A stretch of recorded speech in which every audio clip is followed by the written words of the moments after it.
What's up, everybody? Welcome back to another episode of Unfinished Business. My name is Tyler. That is Corey, Matt, and Taylor. And we have a jam-packed episode for you guys today. Waco Annual Charity Open. Is it otherwise open? known as Waco? As Waco. Yeah, I think it's open. Yep. Went down and it was wild. Lots of things happened, lots of headlines and storylines and things to talk about. And we go right back into another event this coming week at Open at Austin. So we got to unpack a ton of things. So this is episode 18. So we're getting up there. We're doing good. Sure. So as we like to start every episode, what is going on in the world of disc golf, guys? Well, so what we like. So I went out to a tournament today. I played disc golf on Friday. That's terrible. That was. Who great. actually wants to go first now? I'll go first because I have very little to say other than I played disc golf on Friday afternoon. Got together with a couple guys and I played really, really well. My putter is coming to life. I finally beat in the BLs long enough to where they're listening to me. And so they're finally whipped into shape. They're going straight, which is really nice. And that one's waiting for me when we get to Charlotte. I can't wait. That is going to be my new thrower for sure. Yep. So Trash Panda, steady BL. Let's go, baby. I know we got to get Jesse to get us an ozone ASAP. We got to figure that out. Yeah, ASAP. But yeah, I played really well. I whooped everybody. I think I was just on a heater. And I have a tournament coming up this weekend, and I'm looking at the competition. I hate looking at ratings and judging how well I'm going to do. So trying not to get suckered in because I'm like the third highest rated in MA1 that I'm playing in, and I'm feeling hype. So, Matt, what about you? I played an unofficial doubles tournament, 2 rounds this weekend. It was an hour for me. The second I got up, it was dumping rain, and it was about 45 degrees, and it stayed dumping all day. And it's a doubles tournament. Like, on paper, the kid I was playing with, I know his game and I know my game. We played on the card together like 2 weeks ago. We should have this in the bag. He's a really good thrower of the disc, and I'm like, okay, I can putt. We can make this happen. Famous last words. Famous last words. I get there like right on time. He's like, hey man, I forgot to tell you, I hurt my ankle. I'm in an ankle cast right now, or an ankle cast. And he's like, and I took a lot of ibuprofen, and it showed. Is your mic going out for anyone else, or is it just me? A little bit. What? Yeah. Oh my goodness. Because you actually have to speak into the mic, Matthew. Yeah, I'm always afraid to get it too close because when I watch back online, it's bad. But just so in front of you. So we go to play, and it is just dumping rain. He's brought an umbrella. Nothing is dry after hole 2. And I just can't – at that course, like I have to throw some fairway drivers. I can't grip fairway drivers. We're just losing our minds. So we shoot like 4 down at this course. The score to win was these older guys, and they had 13 down. We go to the short course – which is like ace. It's an ace place and then an ace place. And it's the easiest, like just birdie. I could shoot 16 down there if I wanted over 18 holes. Was this a course you were trying to do with me? No. This wasn't the event. No. Never mind. Different event. It drops like 10 degrees. I'm not kidding. I finished 2 over. I had 1 par putt I missed. And I had 6 birdie putts within 20 feet, and I didn't make a single one. Let's go. And we wouldn't have won. Even if I made all of those, we wouldn't have won. Listen, I'm just going to say this to be a nice guy. Matt, you've been talking your putter game form up so much on this show, and then for you to come in here and say you missed all those putts, shame on you. I think you did a great job, and here's the worst part. We're going to play, and I'm like, my putt is so dependent on is it wet and is it cold? Because if I can't grip it, it's just the end. And this kid, I know he thinks like the first like 5 holes when we played together a couple weeks ago, I just only had 45-foot putts, and I only made 5-foot putts. And he was like, he saw it in his head, and he was like, he's going to do the same thing. I'm going to throw the disc. Like, he also thought the same thing. And then it was just nothing. Like, I was just hitting off band, off cage from the most ridiculous. I couldn't hold on to anything. So it was rough, but I had fun playing. So it was cool. It was like 35 degrees and raining by the end of it. Yeah. And I was cold. But no, that's me. It was a wet weekend here for sure. Yeah. So what about you, Taylor? I played in a tournament, unsanctioned tournament. We've been hyping this up. Met the mayor? I did not meet the mayor. I think the description of the presentation was a little bit embellished. I'll just put that out there. But as far as playing in the tournament, really day of, like I was thinking about, I feel like I played okay. You know, I did all right. And after like decompressed, like looked over UDisc and like thought about it some more, I was like, man, I played really bad. It was one of those where like I can at least count in the second round 7 jump putts that all hit the same spot on like the top of the cage on the right side that were like really good putts that just dropped a little too much. So it was one of those. I also definitely had some shots that like looking back, like you just like cannot do that. Like early releases straight OB on a couple holes that are just like horrible OBs to take. Definitely first like singles tournament since like 2019 for me, so it was nice to get the tournament nerves out there. But yeah, I definitely got the bug now because I'm like I really want to go play another tournament and not just do terribly. Nice. So, but it was fun. Baby. Like I talk negatively because I played really bad. I had a ton of fun, met a lot of really cool people in the area. There's some definitely exciting stuff to come in this area disc golf wise that hopefully I can stay a part of. So it'll be really cool. Yeah, that's cool. I've genuinely maybe have met 1 or 2 people that I was really annoyed with that I've played in tournaments. But other than that, like usually when I play in tournaments with people, everyone's like so nice. Bro, one of the guys on our card for the first round, we didn't know this at first, what was the kid that won last year, pulled the AB. He bogeyed the first hole and then birdied every other hole we played. It was insane. It was nuts. I bet that was fun to watch. Yeah, it was one of those like he was shredding, but like you don't really realize it until after. I was like, oh yeah, he took a 2 there and a 2 there. Like he was just kind of super nonchalant about it. It was really cool. He's a cool kid. Maybe he like purposely bogeyed the first to like set him knock off it out. And then yeah. Yeah, I've seen that happen. Corey, what about you? You're the one who hasn't told us. Well, Corey played in a tournament. I did. Let's go back in time first. All right. To story time. A few days before the tournament when I was in Nashville and it was 70 degrees. And then I fly home and it was still 50 degrees. And then let's fast forward to Sunday morning when I go to this tournament. The weather says it's supposed to be 40 degrees, slight wind. No, that's not what I got. I got 2 inches of snow. I got constant 20-mile-an-hour winds, and I got 30 degrees. And that's what I played the tournament in. It did break a little bit in the second round, but it didn't matter. The wind was just horrendous. I've never thrown specific discs and had them flip over and like turn, which is ridiculous. Fun times.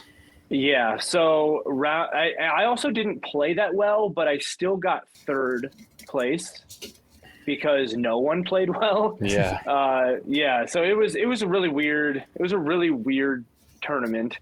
I think plus 12 was what I shot the first round from the longs, and it was like 930 rated, which that's is awesome. Solid. That's not supposed to happen. No. So, yeah, I did play MA2 though. I know I said I was going to jump up to MA1. I've been to this course before. It is intense. It's probably I would consider this in the running for like a Silver Series if they needed one in Michigan. Like it is, especially with the OB that they like, it's really, really kept fairways, tall grass on each side. It's all OB. It's a really, really cool course. But it's not a course that I wanted to play longs twice. So I ended up playing longs and then shorts. Played a lot better second round. And, yeah, came out third place. The first 7 holes, I think, I was in first place, and then I hit just the best triple bogey that anyone could have. It's a par 4. It's like a super long straight, and then dog leg right, like right at the last minute. One of the discs that I didn't think I could turned over, and it like basically was like on the edge near maybe like 100 feet from the basket, but you had to go around the corner to get into like the cove. Mm-hmm. I saw someone directly behind me throw a forehand, and the wind pushed it basically almost into the basket. He almost threw it in, and I was like, perfect, I'm gonna do that. I threw it, sick birdie, here it comes. Massive hyzer. It lifted my disc, flipped it, and it's like 200 feet past the basket now. So then I try and do just a forehand chip shot and like just get it under the basket, and it lifts like 20 feet above the basket onto a hill. And then I miss the putt going down because it's like literally looking down like a story. So yeah, that was fun. That put me out of first place, and then I couldn't get back because my buddy Alan won, and he is great. Good job, Alan. Shout out. I was gonna say, I was, as soon as I saw your type first, I'm like, I'm following this thing. So I got on the PDGA, started watching, and then when you hit that triple bogey, through my phone, I was enraged. Like, dang it! Here, let me cheer you up. Today's drink of the podcast is Dr. Pepper cream soda. Let's go! Oh my gosh! Crisp. Don't tease me. Don't tease me. That was a good one. That was a good one. But it's cool though. You got your first tournament in the books though, right? Yep. I also bagged my not unreleased I was gonna say, what are we gonna say here? Didn't throw it a single time. Let's go. Because of the conditions. It was not good conditions for a torque. Yeah. So it's a bummer. Yeah. Oh. Not good conditions. What kind of torque? What do you mean? We're just trying to get you to say what it is. It's a torque. Sick. I'm pretty sure I could show you the stamp too. I'm pretty sure we saw it last week. If you were here last week, you pretty much saw it. Well, yeah, but I'm saying I can literally like put it in here. I'll do it right now. Where is it? Here we go. He won't. It's right here. Exclusive, everybody. Clear. Yellow clear. Clear one. Clear. The clear ones are so money, dude. Yep. Yeah, you'll lose them in a minute. It's got a nice silver stamp on it. Oh my gosh, there it is. I need a highlighter one.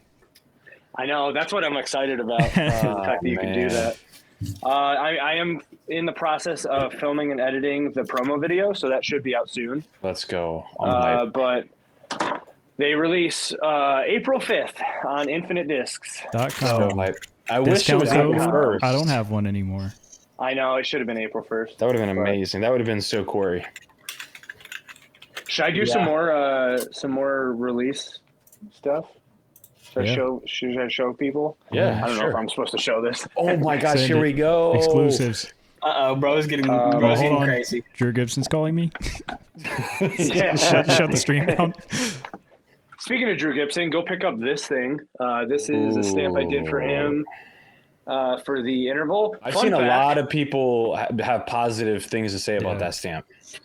Yeah. It's funny, though, because he messaged me. Yeah.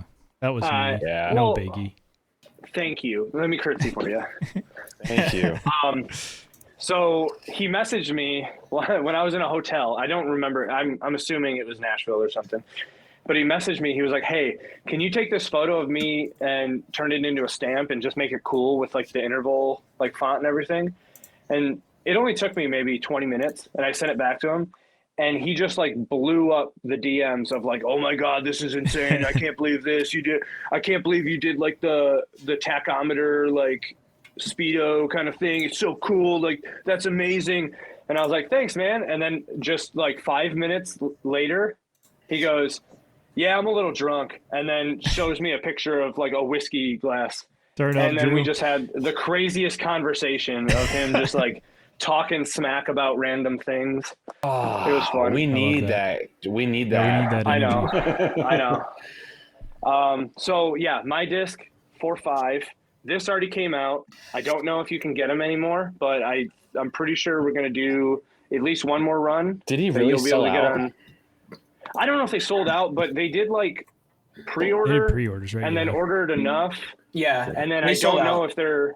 Oh, they did sell out? In Trevor's video today, he said that they sold out. Yeah. I wish Hunter would do Trevor something. and this kid, man, he's getting some money for that, some diaper money right there. Yeah. And 529 plan. We might be slightly altering it for another release on Infinite 2.0. But I don't know if that's like set in stone yet. And then this one, I'm feeling a little jelly that I'm not part of Finish Line these days. You guys are coming out with some sick stuff. Same, man. Well, we actually are. Apparently, I can just get anybody. That's what Matt thinks. So yeah, I got to earn my way. I got to figure it out. Listen, at the tournament last weekend, I was wearing my my Team Finish Line hat, and I'm wearing it, and some guy just looks at my hat, and he's like, "Put that microphone in your face." Dude, that sounded so much better when you went like this. It sounded so much better. Here's the issue: I'm editing our reels, and I sound so loud in the reels that I'm like, dang. Now I'm subconscious about it. Can I tell you something? When though? you talk this close, it sounds better. What? Can I tell you something? You can turn down the volume. you can't turn up the silence. So there's okay. Anyways, I could boost the gain, right? Or just voice over it. Yeah, I could try to match it up. But no, some guy was like, he looked at my hand and goes, Drew Gibson's company, right? And I go, yeah. And he goes, are you actually on the team? And I was like, oh, dang. And I was I'm wearing a team hat, brother. What do you? Oh, bought this at a garage sale. I'm wearing a team hat and a team like rain jacket. I'm like, what do you think? But I don't know, man. Yeah, they were. I did also. Someone called out at my tournament. It was the second round. He was on my card, and he was like, "Is that a team stamped interval?" And I was like, "Why, yes, it is." I guess he went to college with one of the other people that's on the team. Oh, sick. Spencer. I can't remember your name right now, but shout out. Shout out Spencer. But yeah, so and then the third and final creator series is Broderick again, but instead of just the generic, well, not generic, but like basic Frisbee Club, and then like the name of whatever, it was the rally last time. He wanted to go with the Radiant era, and he wanted a retro theme. So we went with like those old cups that have like sick. Yeah. Yeah. Listen, so that's all three. This is just a love on Finish Line moment, but I will say the new Radiant plastic is like a little chalky. It is so money. No way. Feels so good. Yeah, it's like the Era is a goated disc. You'll be able to throw it. You'll be able to throw my bag, but the Era is Tyler. a goated disc. Yeah, the Era is a goated disc, but it's like it makes the plastic like chalky and really grippy in everything I've held Radiant plastic in, and it feels amazing. That's a sick color scheme. Is that green and blue? It's green and blue. Oh, yes. Love that. And then it's so funny because it's just the forged one, and then they added the Radiant like right here. And then this is my freaking workhorse, man. Spider-Man era. Spider-Man. Oh, that's sick. Yeah, dude. Brightest of blues. That's sick. Well, we're hype. What were we talking about? Yeah, we were yapping for a Hey, how about we talk some FPO from this weekend? Okay. Yeah, Let's do it. As our live chat says, Scott asked, what's the charity for the Waco Annual Charity Open? And I responded, Kristen Tatar's bank account. That's definitely true. That is the charity of the tournament.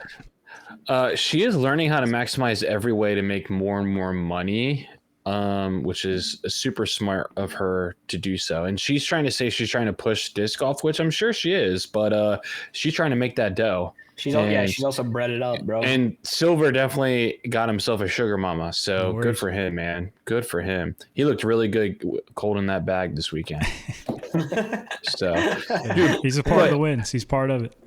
But honestly, though, speaking of Silver, that dude bombs forehands, dude. He did like this like standstill forehand on this one hole. I was like, absolutely just rips. Have you seen his form? He just like. It just goes like from the snaps hip out of nowhere. Yeah. Speaking of forehands, my first throw was the longs on this hole is insane. You have a gap that feels like it's 5 feet wide. It's probably 10 feet wide. If you hit it, you're screwed. And and then it's off of a cliff, and then a 90-degree angle. I'm telling you, this would be such a good tour series, or pro tour event. I want to see what the pros can do at this course. Yeah. But I threw interval. No, I didn't. Yeah, I did. Interval, forehand. I wasn't aiming at the tree, but it probably looked like I was. Flipped up, just rode. It was insane. I threw it farther than the two people on MA3 that was on my card, and they were going to a different basket. Got him. So that felt great. And then just in the wrong direction. Well, no. Oh. They're throwing straight, and then we're throwing out to where they would land, and then going that way.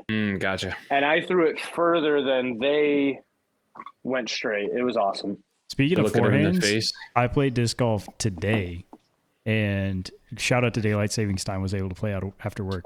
It's amazing. I typically my forehand's a liability. I'll be the first to tell you that. I was just out there throwing some second shots, threw a hyzer flip, Faro, parked a questionable par 4. I may be a forehand guy now. Which after seeing my backhand this weekend, you would probably assume I hope that guy's a forehand guy. That's what happens, man. You just get hot on one of the sides and then you just stick with it. That's what happened to me my first year of disc golf. I was getting hot with the forehand, and then I was like, you know what? I'm just going to throw forehand because that's where I can rip it. There you go. It happens. All right, Kristen Tatar. She comes back over, reclaims her throne, and she wins by 7 strokes pretty easily, right? Ella Hansen absolutely falls apart after she got a big old lead. First thing I want to just bring up to you guys is FPO unwatchable at this point. Or do we like the domination of Kristen Tatar? I feel like people like watching. Or has Terry say Tartar? He couldn't get off that this weekend. Kristen Tartar, it is easier when you watch the first 2 rounds and she hasn't quite done what Kristen does, where she's just I was watching the first round of Waco live and I was like, Kristen's not really doing anything. She's getting beat right now. And then you just wait long enough and it doesn't happen anymore. She is inevitable. And that's what you have to go with. Yeah, exactly. She is inevitable. Yeah, I think that watching the first 2 rounds, you're like, this is entertaining. And then when you see that she's going into the last round, 7-8 strokes up, you're like, well, I think I'm done. It's interesting. I feel like people like watching dominance, but I feel like a lot of the time, Paul was dominant for a while, but it's still we call it the Paul and Ricky era because Ricky was super prevalent, or Paige was super dominant at times, but we still call it the Paige and Kat era. This is just the Kristen era. There's nobody else that's winning. Yeah, and it's not like everyone's playing worse. It's just that she's playing I don't understand it. It looks like she's not even trying, and she's getting 1,000-rated tournaments. Yeah, and does not make mistakes ever. No, and it's really sad because Paige isn't doing much yet. And I got some other questions coming up, so I don't want to say too much. But it just feels like no one's going to catch Kristen. I mean, it's we all know. Or at least we were all thinking okay, Kristen hasn't played much.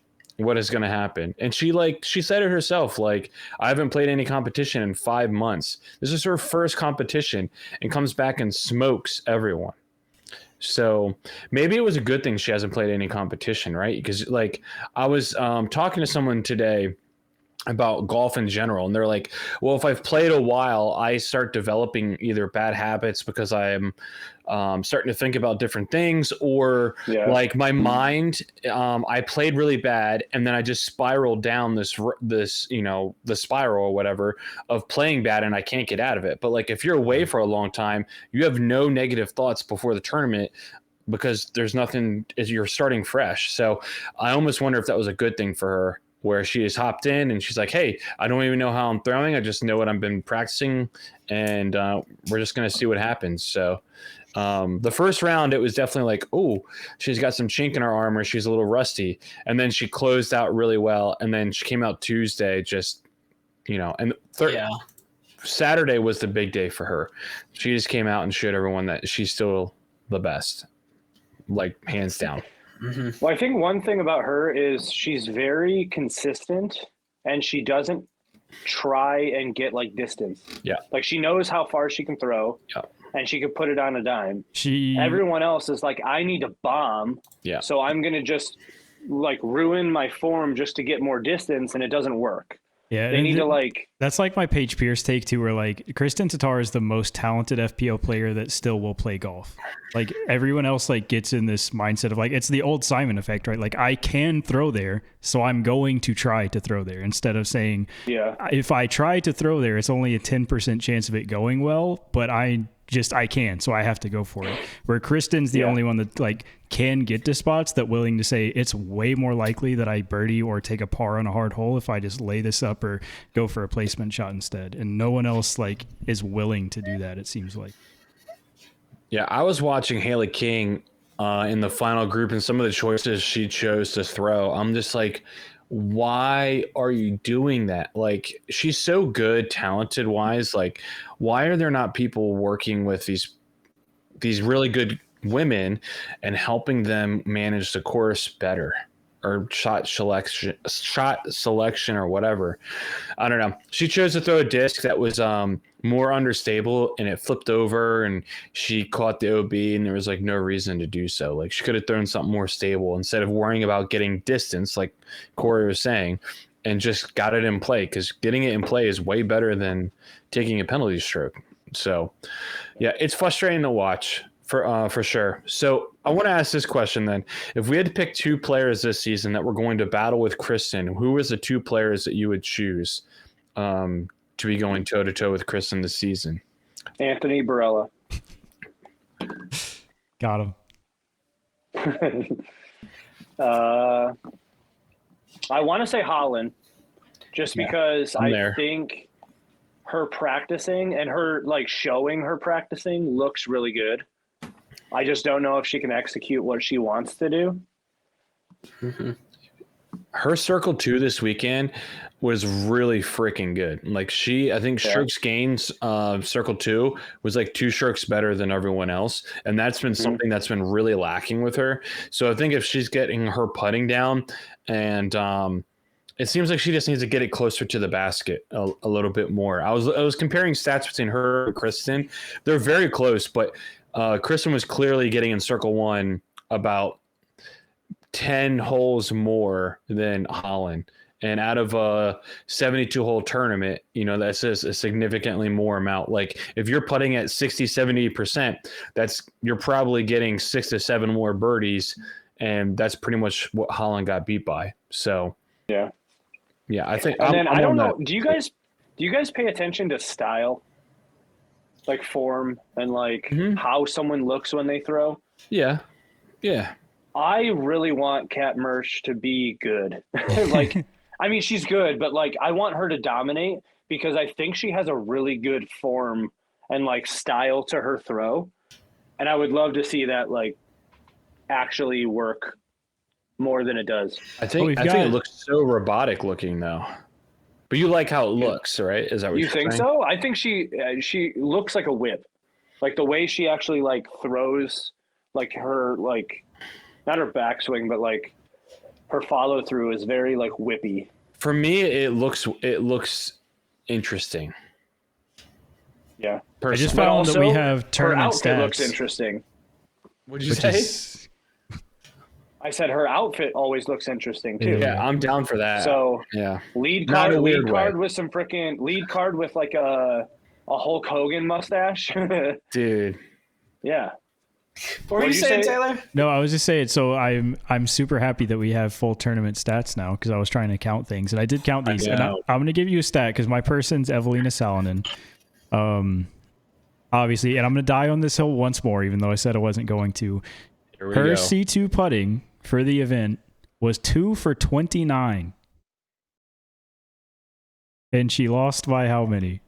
Well, she lost by 10. Anyway, if we can make half of those, like half of the 7%, even, like, not saying she needs to putt 50%, but like, I mean, her C2 putting was 2 out of 29. She had 29 C2 putts over the weekend. Yes. I mean, that's not unreasonable, but that's.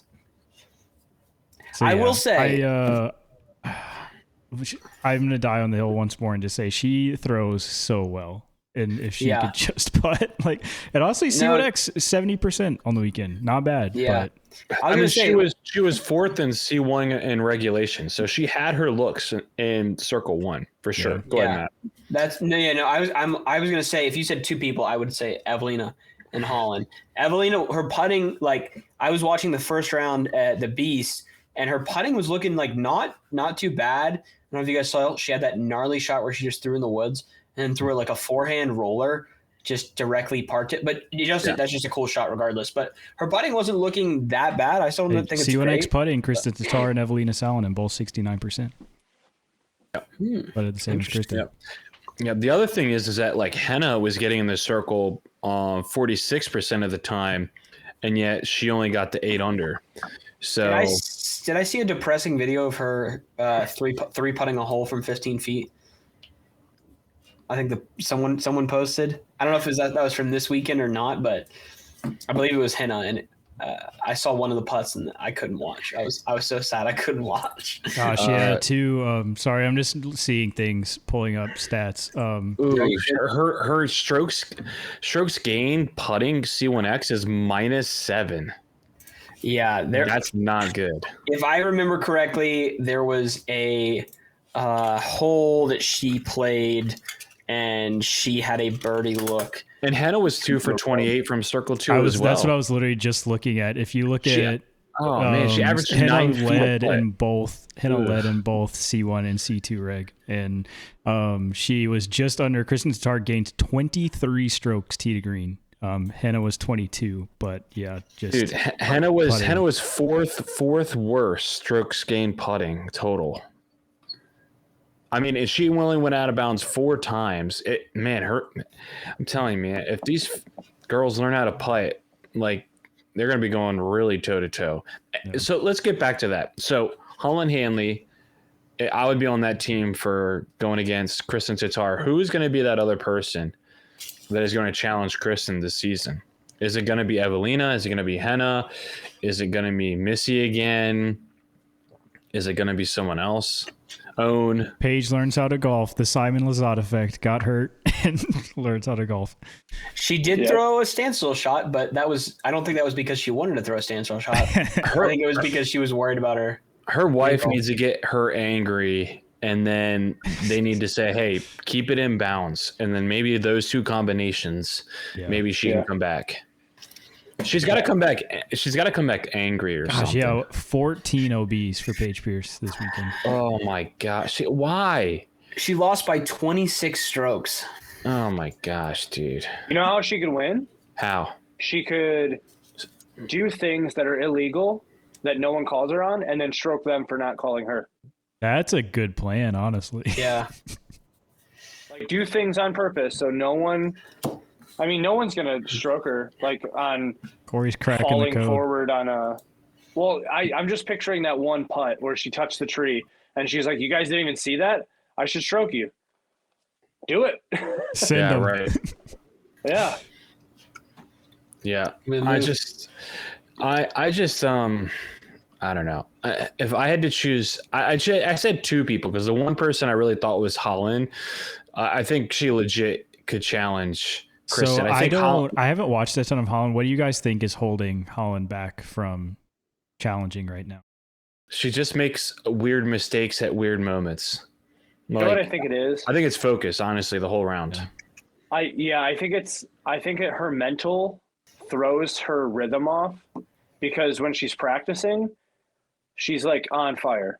And then when she gets there, it doesn't look like the same form that she's been practicing for so long. Like, it's almost like she's speeding it up to try and, like, get the distance, get the shot down, and it doesn't work that way. One more stat too I just saw, just speaking to Kristen's just consistency, I think. Owen lost by 7 strokes and had more birdies than Kristen Tatar. Yeah. What would you say is the average distance of the FPO? 350. I was going to say 380. 350? I would say 350, 400. That's a good number, Taylor. I think 380 is a good number. Mm-hmm. Yeah. So do you think if Miss Frisbee's gets a little more distance That's what I'm saying. Is she dangerous? That's what I'm saying. If she can get, I said that to us in our group chat. If she gets a 350, if she gets a 350, I think it gives her more chances to make putts because she's a nasty putter. Yeah, and I've been in a tournament with her. Really? She comes to Michigan. Well, she lives right across the bridge. Oh, okay. Yeah. So she plays a lot of Michigan A tiers and stuff.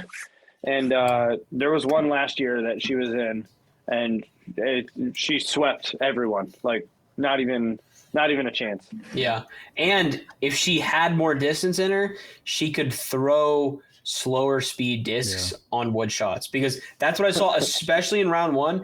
It was like I was seeing a lot of fairways and distance drivers that were moving a little more and then nicking a branch. And I was like, I'm watching other people throw mids here, and I think that's why. I think that's a big part of distance that people like, the advantage of distance that people don't think about. It's not necessarily like you have another 50 feet. It's like on this given hole or this given shot, I can throw a putter versus throwing like a fairway that has so much more variance and kicks way further away if you do make a mistake. She was only in circle 1 on 34 holes. Actually, no, that's wrong. Sorry. Out of 18? No, out of 72. Oh, okay. She was in circle 1 54 times out of 72. No, I'm sorry. Hold on. I'm way off. Sorry, guys. She missed a cut, so she only played in 54 holes. That's my fault. And she was only in circle 1 13% of the time, which is only 7 holes. Taylor, how do you see the whole? That's tough. How do you see the stats for all 4 rounds put together? So under the stats tab, there's a final category. I was in the wrong selection. All right. Thank you, man. Continue. I just found it while we were doing this. This is incredible. You know, it'd be kind of cool. Like, you know how we were talking about how we would change the All-Star games or tournament or whatever event. It would be really cool to have one of the days be full tournament in a day. So you play 54 holes. Dude, we have that tournament. Dude, like, so listen to this. We have that. It's called King of the Hill, and it's at Iron Hill. And you play the shorts, the white, the gold, which is like amateur, which is like FPO, and then you play at the end of the day longs, the gold. It is the most grueling tournament of the whole year. I've never done it, but I've heard people say it's so tiring. But could you imagine seeing the pros? And it's like, you might get some people on top that aren't usually there. Dude, Ezra Aderhold, because he just does a ton of cardio and only eats like super fit. He's just shoving beans in his face. He's actually drinking cans of beans on the course.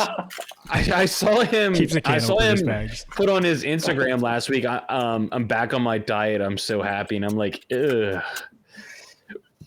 What was the prognosis behind Trevor doing it for a week? Does anyone remember? He was on that diet for a week. You're right. He was. I think he just was like. I don't remember. He said he was really gassy. I remember that much. I think he got a kid out of it. That's where they come from. That's true. All right. So, who's the second person who could challenge Kristen? Guess. Taylor, who do you got? Whichever one of Evelina or Hannah learns to putt first. It's the race. Yeah. Got it. Matt, same I thing? think it's Evelina. Same thing. I think it's Evelina, probably.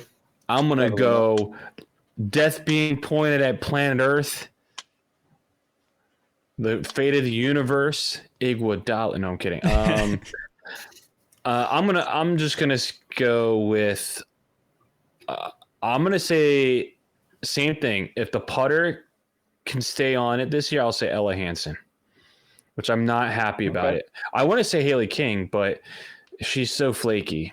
So I think Haley King legitimately could. It's just she goes OB so much. She goes OB so much. She went OB only 9 times. Okay, so it's a little bit better than I expected. But is Sayananda doing a full tour? Probably not. I haven't seen her name. Me either. I don't think I have either. Corey's all about that Psy. I'm curious if. Well, I'm just thinking like Psy curious. There's certain tournaments that you see these girls pop off and then they disappear, and I don't know if it's because they're not competing or they are not competing. Yeah. Hey, I need to bring this up real quick. Katrina Allen finished tied for 27th, 12 over after 3 rounds. missed the cut. So there's our Katrina Allen update. Now she's The cat tracker. missing cuts, sadly. Some other names I'm kind of shocked about, where because it's a shorter type of course, because they played at the Beast twice. Paige Shue finished 22 over. Hasn't really done much since she's come back on tour, sadly. So I was a big Paige Shue fan when she was coming back and hasn't done much. So yeah, one thing I wanted to bring up, which we've kind of already talked about, but I didn't go into it fully, is Paige Pierce, 6 over, came in 13th place. What do we think? What's our thoughts so far? What's our assessment of Paige Pierce 2 weeks into the season? She got a new driver. Drive, and then we have the racer from Innova. Sweet. Yeah. Did anyone see the video of Bradley Williams throwing the racer? I think it looks It has a bead on the under the rim, under the very edge of the rim, and he threw it and he was like, "This is kind of crazy. Might have to try it." He also threw it. It looked like the softest throw of all time, and it flipped over for him. But he's also Bradley Williams, so do with that information what you will. So it's pretty much the in between a Charger and a Destroyer. The way the Innova folks described it is that it's like a 3-year-old beat-in Destroyer. Yeah, that's what I thought, which is kind of cool. That's what everyone loves. But like the very edge, like where Corey's finger is, it has a bead right there. Yeah. So does the Raptor. And so does the T-Bird has one. It's not quite the same. It's like you can see the whole line of where the bead's at. Like You'll have to look on his. Yeah. It's not quite. I do know what you're talking about, Tyler, with the T-Bird. Yeah.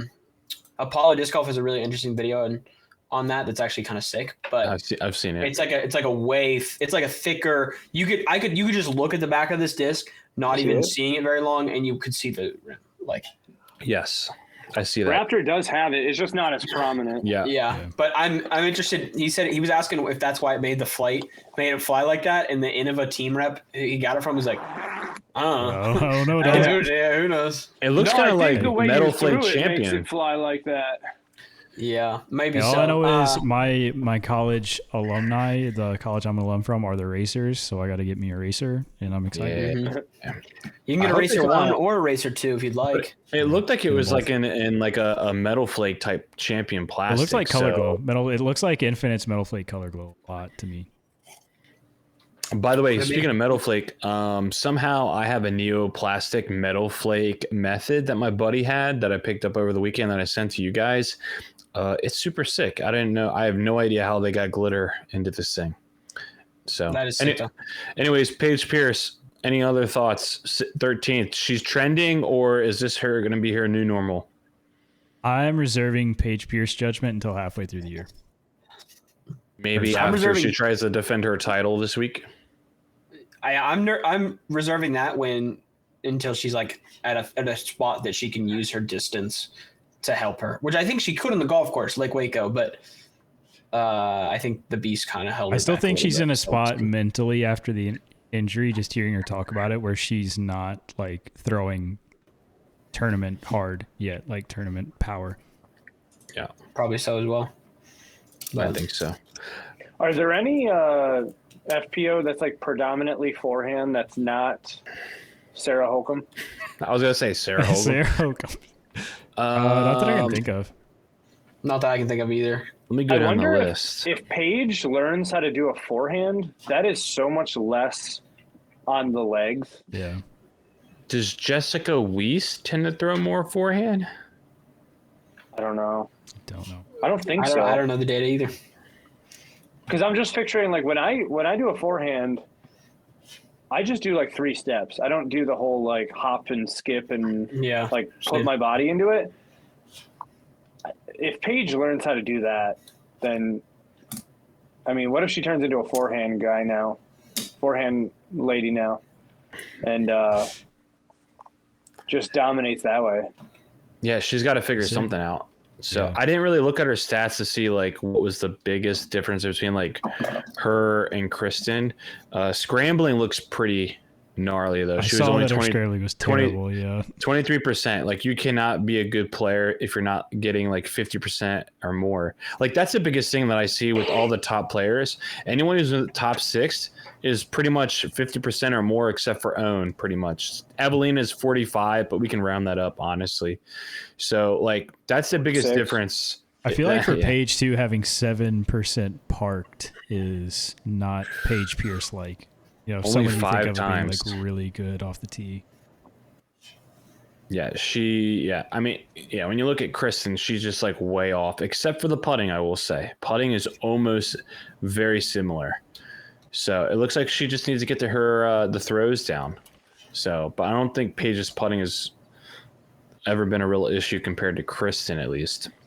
But yeah, I don't know. I'm gonna wait and see. I think I'm in the same boat as everyone else. We don't know what to think yet. But I think it would be more fun if we could see Paige at her best and Kristen at her best, and let them have a full go at it for a full season. And I don't know if we've really seen that yet. So I think Kristen was getting there, but then all of a sudden Paige like tanked and then broke her foot, and yeah, there's been. I'm still waiting for that like I knew you were gonna say European something. girl, the European girl that does like no one knows except for Kristen. Like it's like someone that she grew up with that's also like equally as good, and she's like, The "Hello, hidden challenger. Kristen, remember me?" And then that's like the That's the documentary. yeah. And you know what? Don't take this a bad way. I don't want to be the negative Nancy of this podcast. Okay, You already are. I know, but listen, I want to see some more like claws out in FPO with Kristen. Like everyone, like they posted a picture, which is really nice. It's like if you're not happy while you're playing or not having a good time when you're playing disc golf, you're doing it wrong, and everyone's smiling, and that's great. Honestly, it is. But we need somebody to like challenge Kristen, and like that's what we had with Paige. Is that she was talking trash, and it was great. I loved it, and then all of a sudden. And she went into like soft mode, and then now she's like, I'm just enjoying going out and throwing disc golf. I don't even care if I win. It's like, dude, what the heck? Like, no, That's what Helga's gonna be. Helga's gonna come with like a childhood photo of Kristen. Like, remember this? We need Helga. Yeah. We need Helga. We just need some more fight, you know? So, you know, I'm not saying that people need to get mad at each other and be mean, but we need some more fight out of FPO. Anyways, any other FPO comments? I didn't have anything else to really share because Kristen kind of dominated the conversation. It's hard to talk a lot when it's. Yeah, it's all Kristen. So I wonder what she's. Should Helga's last name be Worcestershire because it's Tartar? Yes. That would be pretty. Absolutely. Yeah. Yeah. For sure. There's 3 things that are hard to say in this world. I need help, something else, and then Worcestershire sauce. That's like my favorite. That's like my favorite meme. I love that one. Just quick funny story about that. I put that on my story on Instagram one time, and my mother-in-law. Sauce? No, that meme where it's like there's 3 of the hardest things to say, and so. My mother-in-law texted me and she was like, I thought you were going to share something really deep, and then it totally threw me off. And she was like, I was cracking up so hard. That's hilarious. So, all right. I think we're moving on from FPO because we have a ton to talk about on the MPO side, and then about pros in general, alluding to what our title is for this episode. But let's talk about the winners. Pretty much Gannon Burr was like ahead, dropped, and then came back and won. Gannon birdies the last hole. Luke Humphreys bogeys the last hole, and they do a quick swap of the tournament. It looked like Luke was going to come in and kind of finally redeem himself from last year. And then also Nicklaus has a chance to birdie out and win the tournament, and he bogeys on 17 because he decided to lay up his putt, and he thought bogey there was better than running the putt and maybe going OB again, and ended up losing by 1 because of the layup. So first initial thoughts of the tournament, and then we'll get into some questions. My first initial thought is you're telling me a kid birdied 63% of the holes and putted 92% in C1X and lost. That is insane. That was my exact thought, dude. Nicklaus. And by the way, what's crazy is that Gannon Bird did it to Nicklaus again. Yeah. You know, crazy. Yeah, I know. We'll talk about this too, and I'm stealing all your takes. But Gannon's pressure putting is another level right now. I feel like. I mean, kid is insane, especially from C2. But putts that matter, I feel like you can just see it in Gannon. Like you can see his focus, like just ramp up on those putts, and it's like old Ricky to me. Like where Gannon lines up, it's like this is going in. Like there's no question.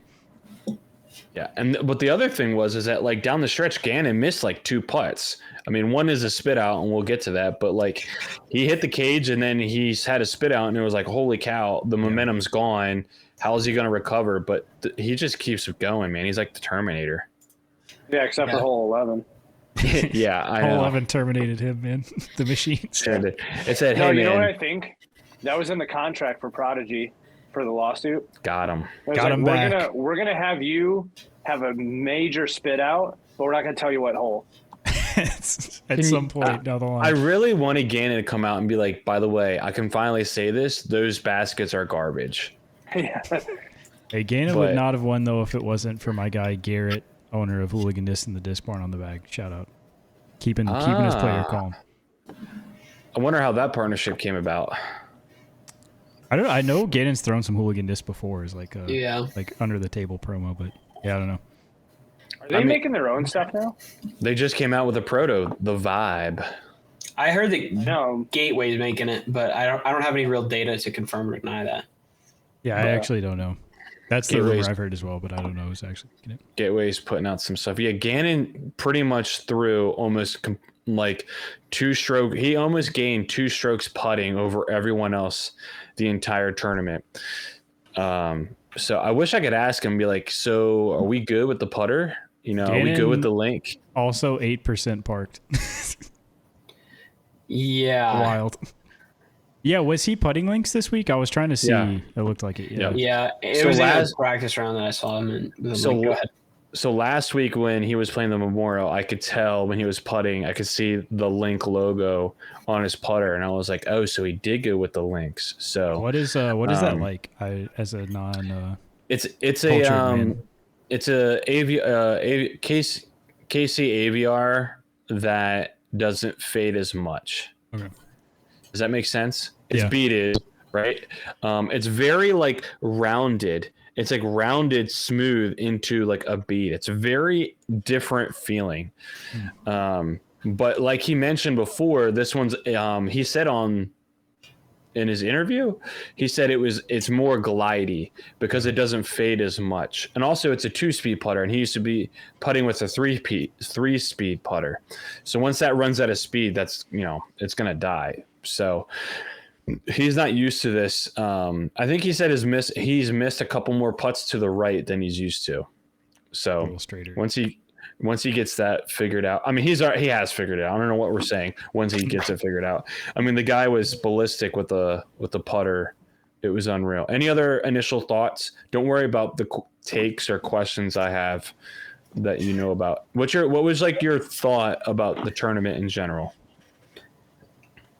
My honest thought was that So real quick, I didn't mind the Lake Waco course. I didn't mind the golf course. I thought it played well. It looked good on coverage. I thought that was very overblown. The whole like, we hate this course. Yeah, and I feel like every pro that went into it was like, I watched a couple initial practice rounds, and they just walked up and like, terrible course, hate it, threw the same disc every time, awful. And then like you ask them 3 days later, and they were another video, they're like, it's okay. And you ask them by the end of the week, and they're like, for a course that just got out here and all that stuff, it's a pretty dang good course. And I'm like, what? This is like transition across.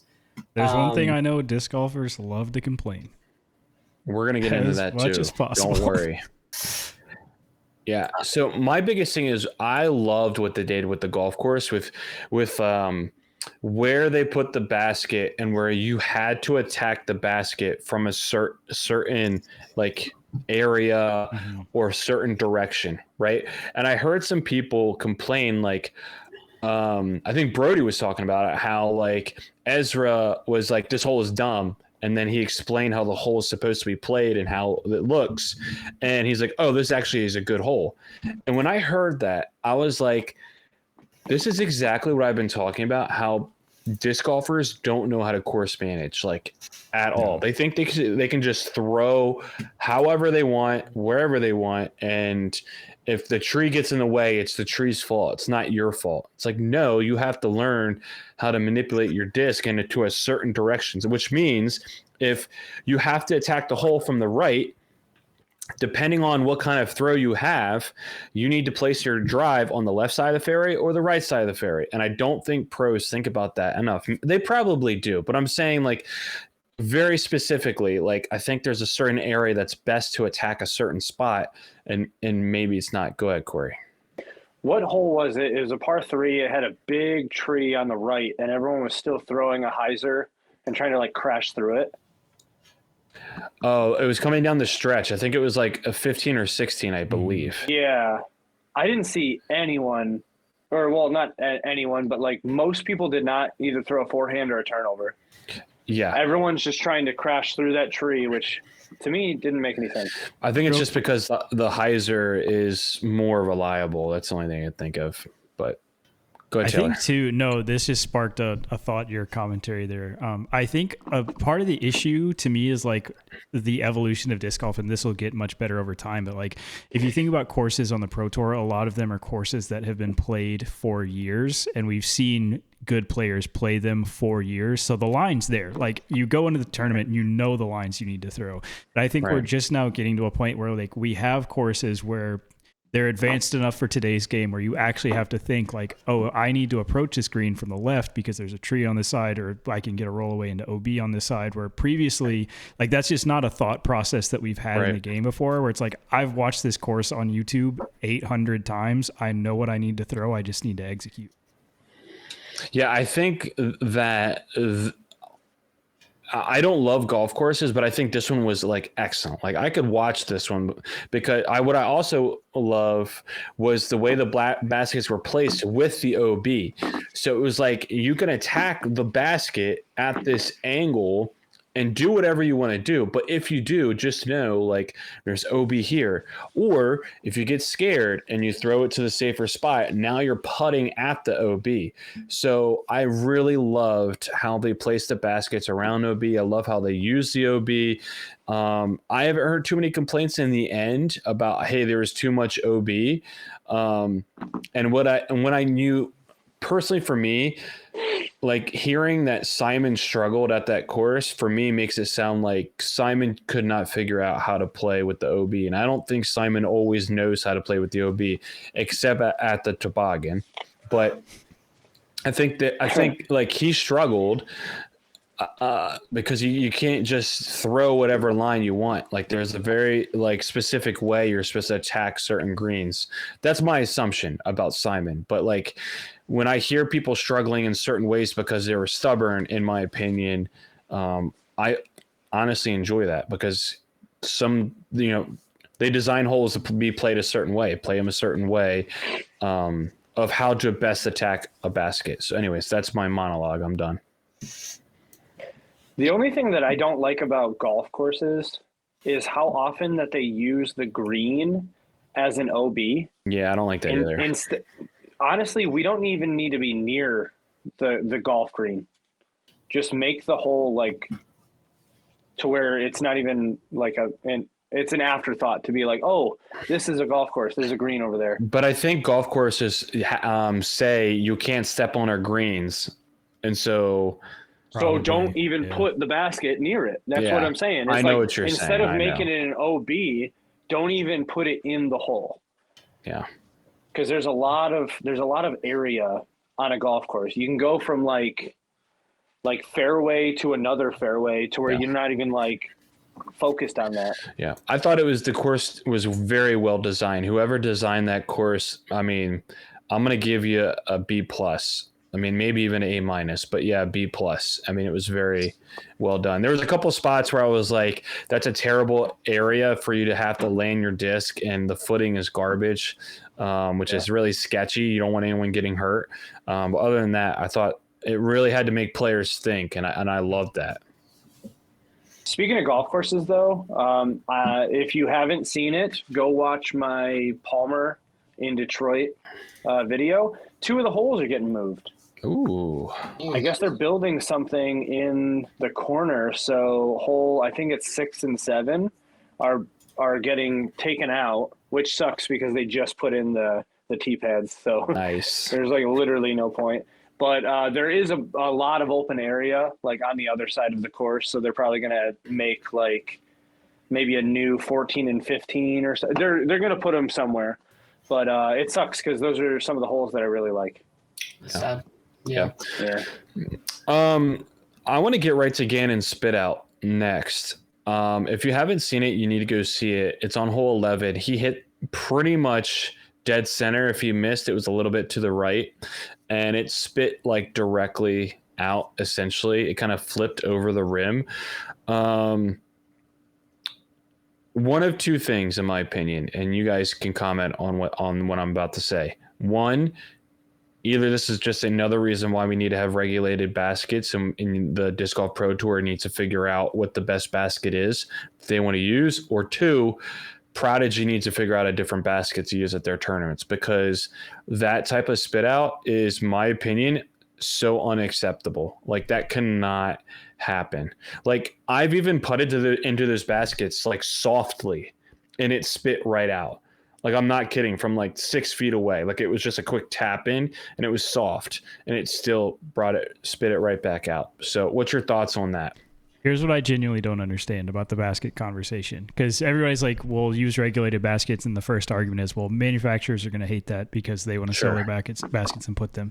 Why don't we say you can make your own basket, but just standardize the chain configuration? Regulate no them. more huge X chains. Just, this is how the chains have to be. Make your target like this, and you can still market it and sell it. Put whatever you want on the top. But I don't understand why we don't just say, like, you cannot have chains that are, configured this way to where, and honestly, I don't even know if it was the chain configuration on that one, because it looked like it kind of caught the pole and came back. But still, if you have your normal like double layering of chains, it would have been within one by then. But I do not understand why we can't just say, like, this is a disc golf target. This is how the chains are configured. That's the rule. I agree with that fully. Yeah, I agree too. I think Prodigy baskets have their like inner chains are kind of just weird and thick and like not as much space. And that's like you were just saying, Taylor, like a normal basket, like even like an MVP black hole or something like that, it would have pushed into that inner set of chains, and instead it kind of hit that and then shift and then like kind of slid off the pole, or like, bounced off both and came out. But Prodigy baskets in general are just not that good. Once it happens to you in a moment where you're in contention, like, it's the worst feeling. It happened to me last year in a tournament where it was like a 20-foot putt, and I'm not kidding. It was the exact same putt that Gannon like hit into the chains, and I was putting downhill, which it means it should have dropped into the basket, like my disc, and it spat out, and I lost by 1 in the tournament. It was the most sick feeling ever. Thinking back to that putt. I think like the Prodigy needs to do something about it. I think their baskets are just the absolute worst, or they gotta do something. Has to change. Like, it honestly makes me really upset that we had that happen in a moment, and we're gonna have to blame equipment for it. And we all know Gannon throws really hard, but on that putt, it was perfect. Like, I didn't see anything wrong with it, honestly. And he putts nose down, which means it should have shot straight down. So, I have a controversial take. Love it. That's what we need. I will say I do want universal like basket design because it looks good. You'd be able to play it. But on the other hand, here we go. I think every brand should purposely make them as different as possible so that you have to like learn how to putt on everything. And that includes having a tournament where it's the Ken Climo baskets, like one chain. Oh yeah. One chain. You have to be super soft. Well, I've always said too, like things. it should be one or the other. Like every basket should be the same, or like you should be able to like mess with the chain configuration on certain holes and just be like the right side of this basket doesn't catch for anything. So I know like when it's another way to, course design as we were talking about, like you make you approach the green from a certain way. Scott says he doesn't hate your take, Corey. One hole, weld the chains together. Like just have chains on one side and just like an absolute cinder block on the other side of the basket. Well, no. It's still chains. They're just welded, so it's like you hit this side, right? You're just ricocheting off. But think about these are actually chains. And think about like this. That makes people have to like, if you know the chains on this basket are on the left-hand side, you're like, okay, well, if I want to hit chains first instead of hitting the pole, I want to be on the left side of the basket. Like that would be pretty like wild oil too. patterns in bowling a little bit. It's like different chain patterns. Because they have to learn, like, bowling, for instance, they have to learn the lanes. Yeah. Every single place they go. Yeah, dude, it is past Matt's bedtime. The brother I'm is. so sorry. I'm so sorry, struggling. fellas. He didn't have his kickstart tonight, man. Matt, we got pushed forward an hour, so your body thinks it's 8:30 and you're yawning. Get out of here, brother. Dude, come on. I don't know what to tell you. No, I'm just messing. Listen, I think. Does Corey's idea? I thought he just fell asleep. Does Corey's idea make putting? Does Corey's idea make putting harder? Yeah. It's going to be real sad when somebody hits a dead center ace and it's just the worst part of the basket. Can you imagine? Can you imagine the disc just goes flying past the pole and you're like, oh, and there's no chains on that half of the basket. Or like the camera zoomed in on the disc. It's like it's about to go in, and there's no chains at all. So it's just straight through. I think if they really took Corey's level to the max, or they had a way to do that, where maybe the right side caught better, the left side caught better, that could be like let's make putting harder by really situating that. But I don't know. I think prodigy baskets are just stinky. We got to make one course be like that, and then we can experiment with it. Yeah. Well, I think if you like rubber coat certain chains, the disc is going to grab it more, I think. So like I like that, but I would think rubber on rubber grips a lot more than like metal. Rubber on plastic, but yeah. Well, plastic is rubber. I'm not going to go down that road. But like if you made it rubber chains but you shrunk the basket. Wait. No. What are you talking about? It's science. Is it? I have no idea. They're both made of oil. Yes. Plastic is just a harder brother. Hold on. No. If it's both made by oil, it doesn't mean they're both the same though. One is rubber, one is plastic. I'm saying like the chemical makeup is like barely different, but rubber and oil is the reason you have soft plastics. Squares and rectangles are not the same, but a square can be a rectangle. Same families of polymers. Huh? I just hit the Google machine real quick and got plastics and rubber materials are both made from the same families of polymers. Hey, Tyler. But it's not the same. It's not the same. I will say, Corey, if you're going to say that, then you could just say the other thing. You could say all rubber is plastic. Yeah. You could say that, but you can't say all plastics are rubber. Why not? I don't know. I'm just making it up. Yeah. I'm saying it's the same thing. So when I said rubber on rubber, I was talking a Luna, a rubber blend Luna. A rubber blend Luna, you know? Yeah, honestly, the effect on that was pretty nice. Yeah, I didn't really expect. I get should that, just but put this on a microphone stand. I don't know. Whatever. I'm just saying. I don't know how it varies so much. I'm just saying. What I was saying is rubber chains, but like make it smaller. I think make it smaller. Rubber coating the chains. Yeah. What if we made discs out of latex? What? Good question. I think they would rip. I think they would rip. Listen, this weekend, some guy was wearing like latex surgical gloves the entire tournament. Sick. That was me. I did see for the first time at the tournament I played, there was a guy with one of the what's the brand those Ultimate Frisbee gloves? Just had one glove on his right hand on like a nice throwing hand. I kind of want to try that. Yeah, me too. See what happens. Never seen it before. 1031 did a video on it. Their disc golf channel, I think. Soon to be Ursa Disc Golf did a video. Actually, it might be 10 Disc Golf. I don't know. So off topic, but something that I really want to try and learn how to do like consistently is, you know how your offhand, you kind of do that like punch yourself in the nuts. I want to snap with my left hand while I'm throwing. Yeah, so it like this. Sounds like you're throwing like that sound. Yeah, yeah. Like but I gotta figure out how to snap and punch hard at the same time. It's gonna be so funny when it's mistimed too, though. Yes, yeah. That would be pretty awesome. That actually would be sick. Get cracking on that, Corey, please. We're begging. There's someone I know who doesn't throw that forward, but they get like the best snap, and I'm like, oh, I'm so jealous that you have like that. We should do it during putting too. Like just snap to where no one sees it, but then throw like soft. Yeah, that would be funny. One of the things I wanted to bring up is we've seen a lot of guys develop their forehand to get a lot better. We got Nicholas throwing a ton of forehand shots that looked really, really good. And Isaac has thrown some forehand shots at the beginning of the season that have looked really, really good. So my question to you guys is, do you think you have to develop both sides of the plate to be a top player in this game nowadays? You don't have to, but I think it's convenient. Agreed. Yeah. There was so many shots. There was actually, I say so many, but there was a decent amount of shots on this course where even though Isaac has like a little bit of a forehand, he was still trying to force a couple backhands, and I was like, bro, that's like a 20% chance of getting close enough to make a putt.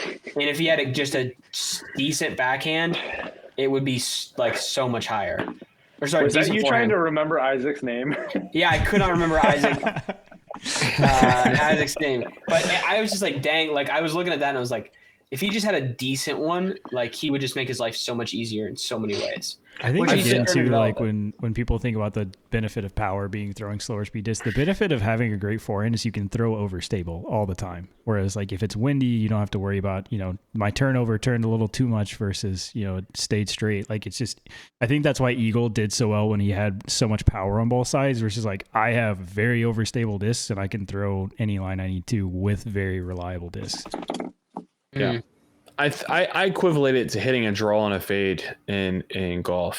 It's, can you just hit a draw the whole time and be a good golfer or just hit a fade? Yeah, you absolutely can. But being able to do both when you want to do it, and it helps your game take out a certain side of danger, I just think it's such a weapon. So I'm going to say, yeah, I think it's a must. I think you need to have both. You need to have one really, really good side, and then you need to have a very, very manageable side from about 300 feet in on the other side is what I would say. Because there's just, golf course is going to get more and more demanding if you don't have both shots. People are like, oh, you can throw a backhand turnover for like a forehand shot.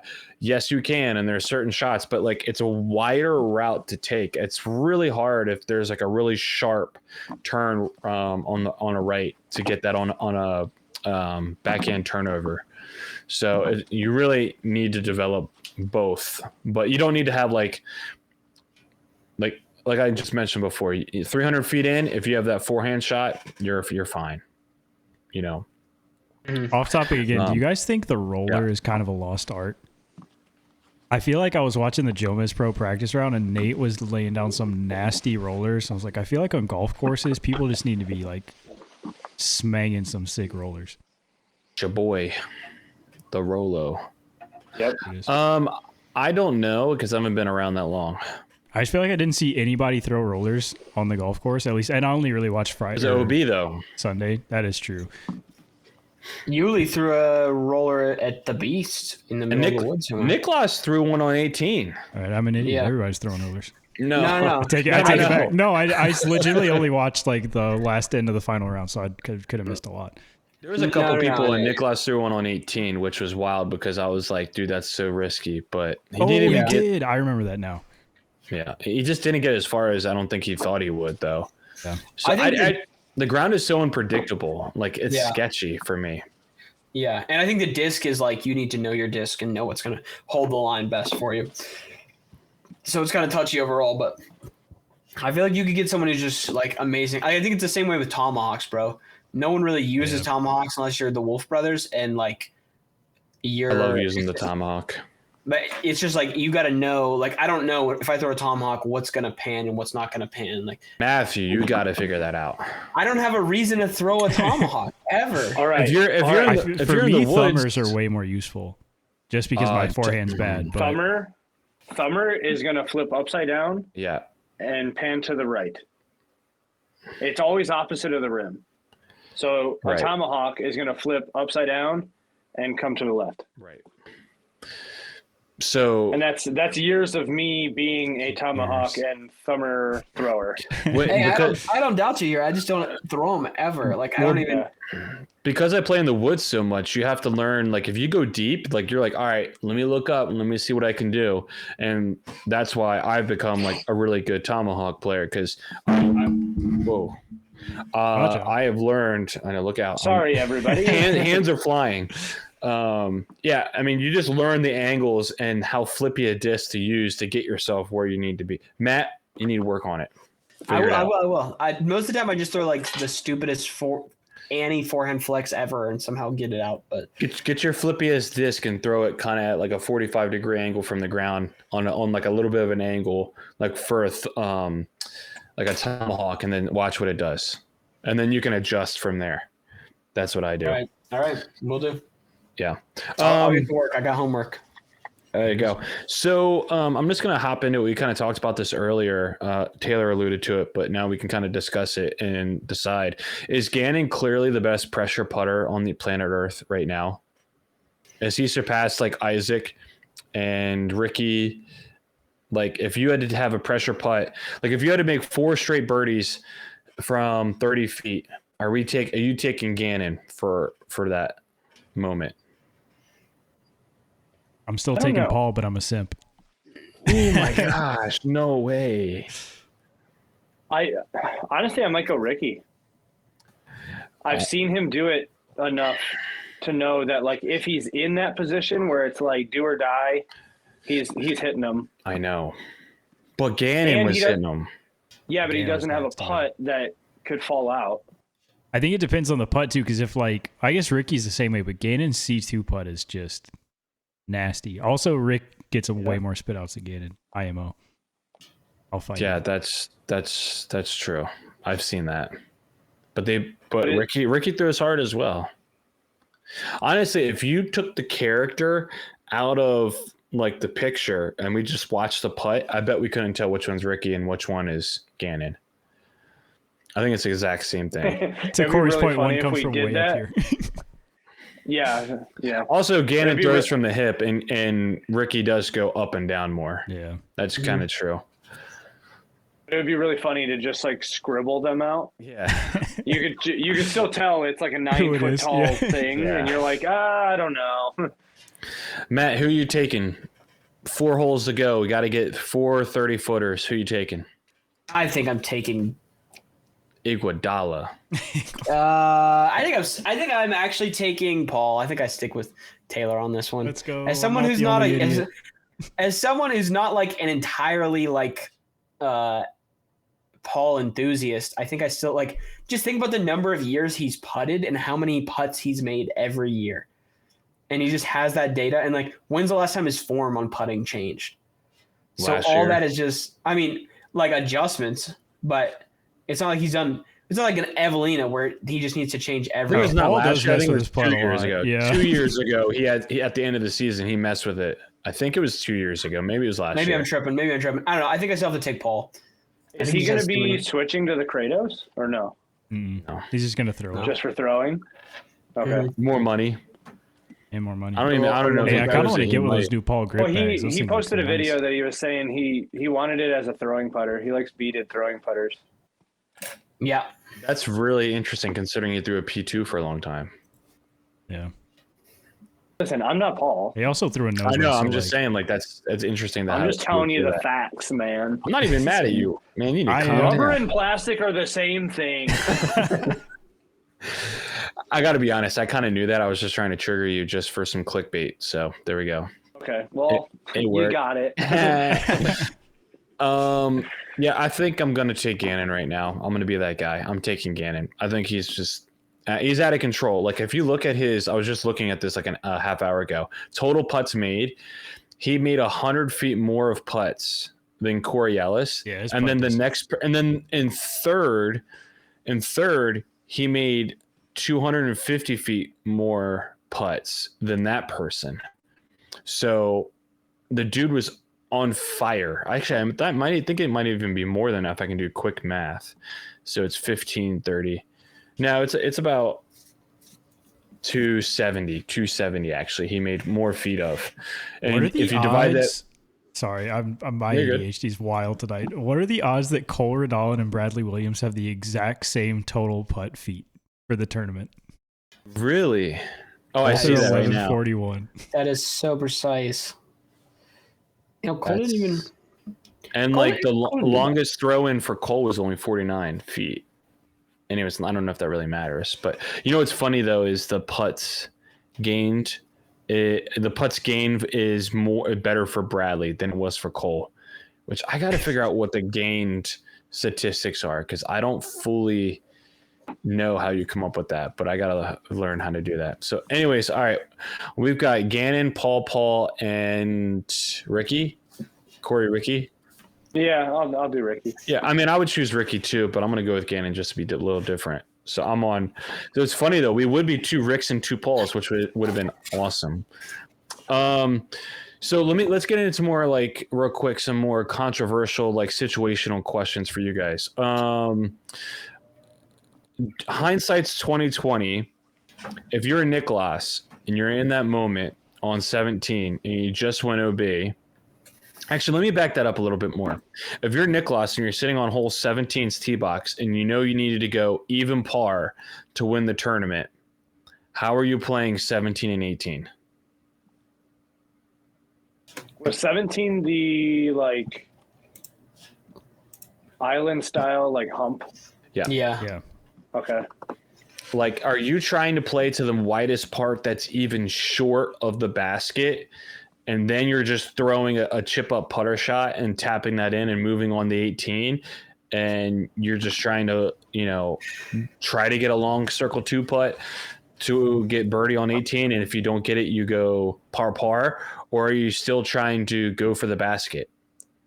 Because I was taking a look at the hole. And if you take a look at the hole on 17, you could go short left and be safe, which is like maybe 300 to 250 foot shot, and then you could throw like your putter up to the basket and tap in for par and not even flirt with too much of the OB. Or are you just continually running? Because he had birdied 6 holes to that point. Yeah. So do you stay hot, or do you really think like, okay, I'm gonna manage this to where if Gannon birdies out except for 1 hole at that moment, I think he would have tied if he had went par. If he birdies out completely, then he would win by 1. And so there were some calculations being made about what Gannon needed to do if he wanted to come back. And I think Luke wasn't really in the picture just yet, but we quickly figured out that Luke was definitely in the picture because he was at 37 under standing on 18 and then blew it. No offense. Yeah, or sorry, I'm not sorry, essentially, because he really blew that hole. But we'll get to that in a minute. So I don't know. I'm just wondering if you guys have any opinions about how you play 17. Did Nicklaus play it correctly, or could he have played it? Would you have played it differently? I would have went roller. What? Classic. Let me make sure I got this right. So if Nicklaus doesn't bogey, yeah, him and Gannon tie, and they go to a playoff. In my head, what's the playoff hole? They were 16, 17, and 18. Yeah. There you go. So in my head, if I'm Nicklaus, do I think I have a higher chance of just birdieing 17 now or birdieing 17 in a playoff?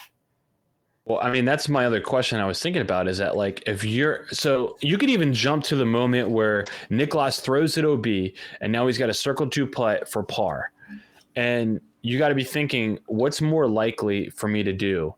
Birdie 18 and I lay up to bogey for 17, or should I run this putt for par because I know birdie on 18 is difficult for me.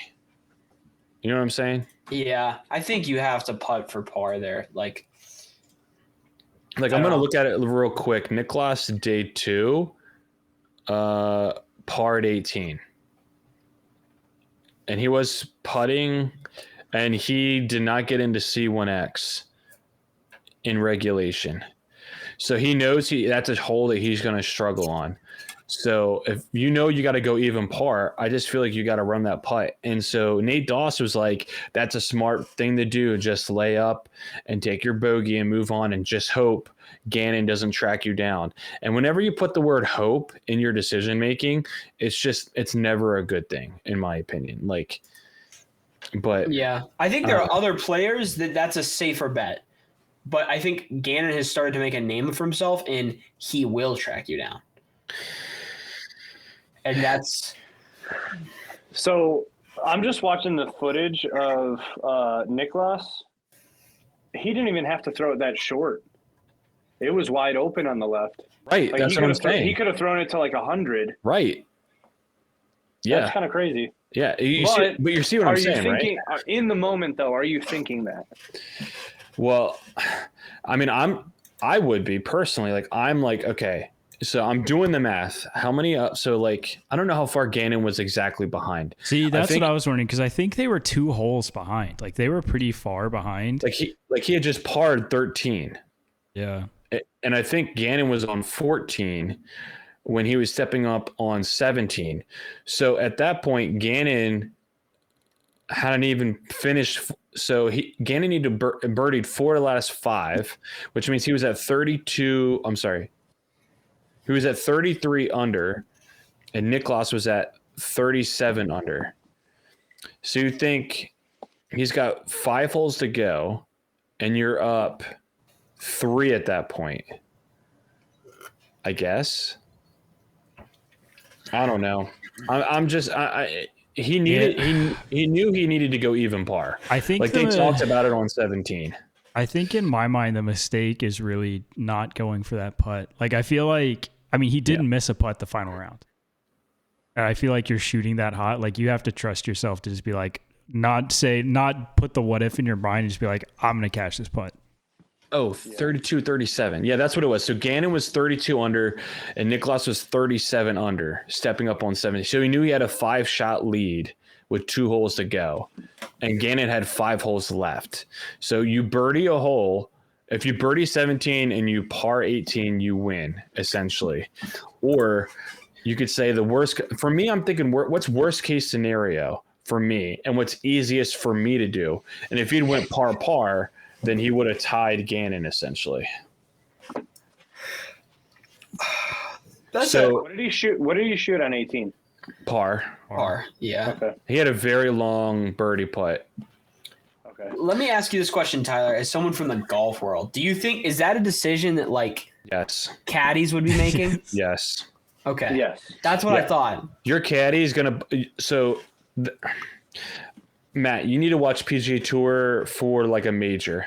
And then you can hear their caddy conversations on mic, and they're constantly going back and forth about, hey, like, this is a club choice you want to do. If you miss, this is where you want to miss.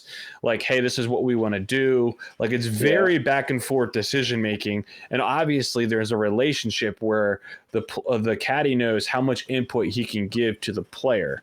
And that's where another person's perspective can jump in. Like for me, when I've played in disc golf tournaments, hindsight looking back, I've had some moments where I'm like, gosh, dang it. Like, why did I do that? Like, that was a dumb decision. I know better.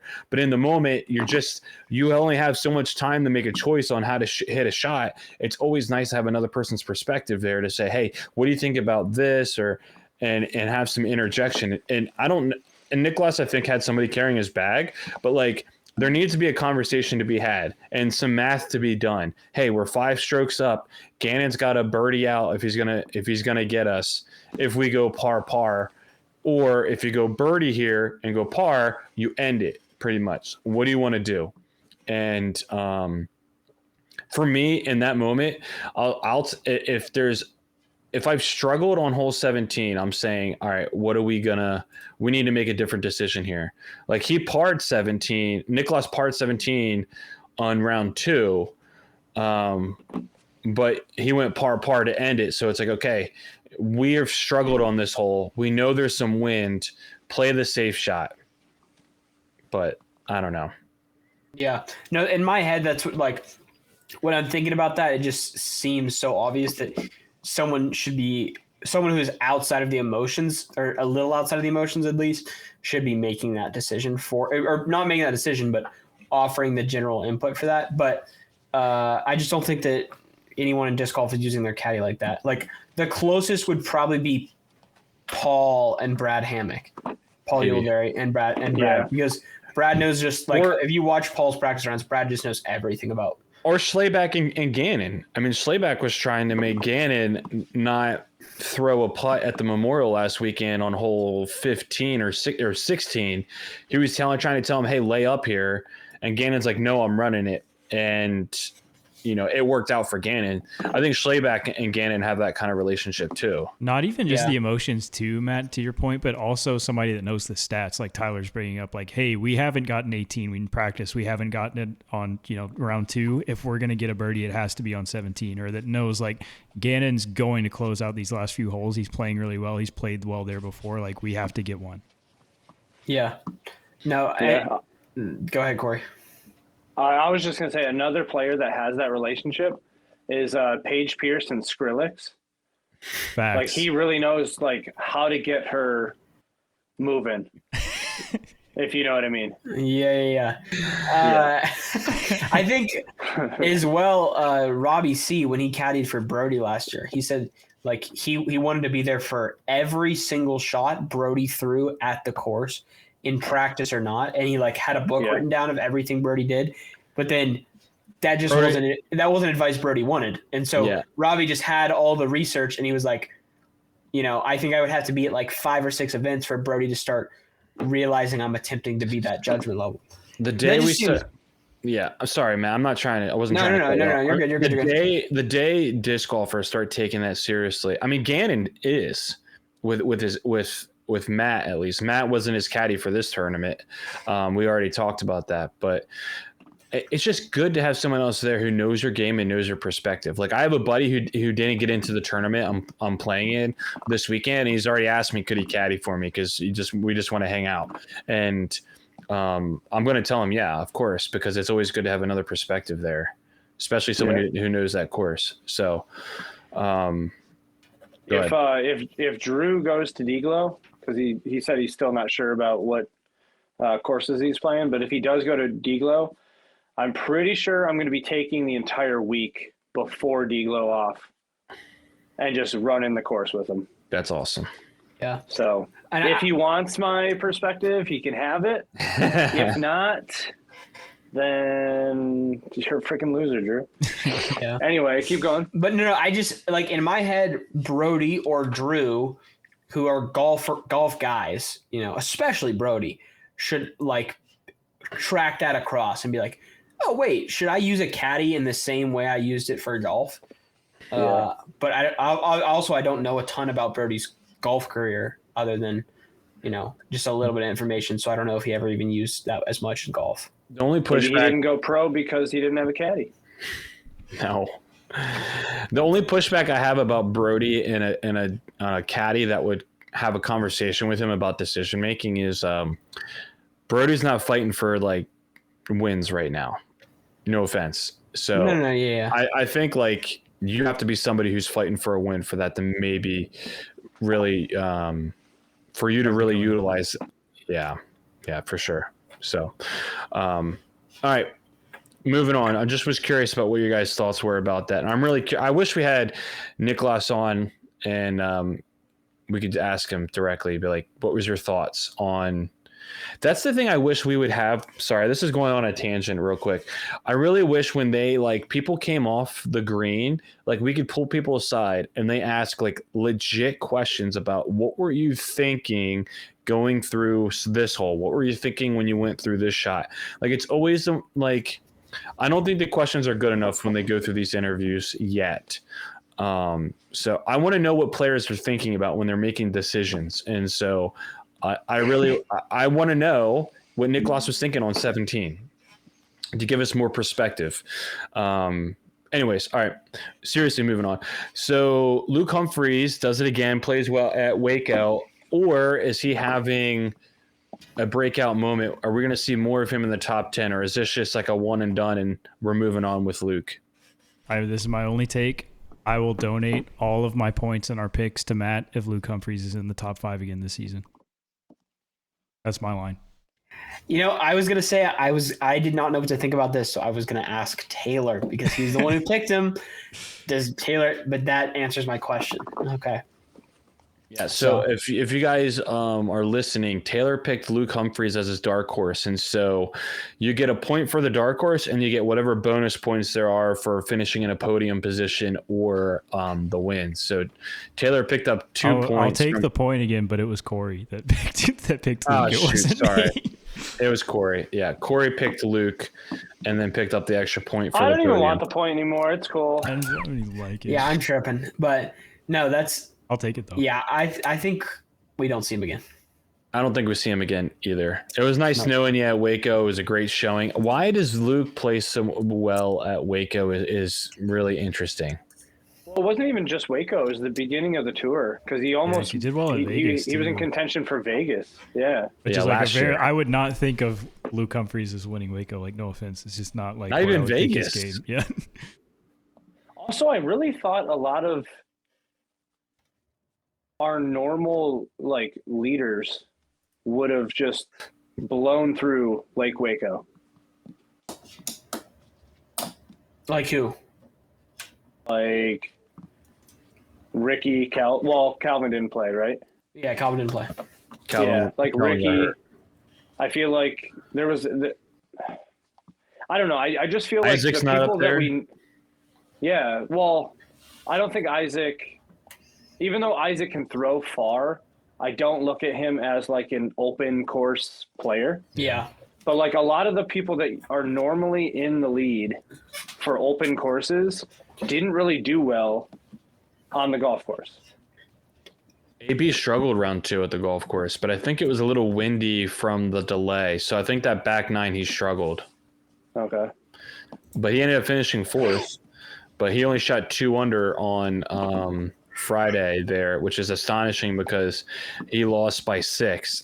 So he could have shot 8 under at the bare minimum there and been in contention.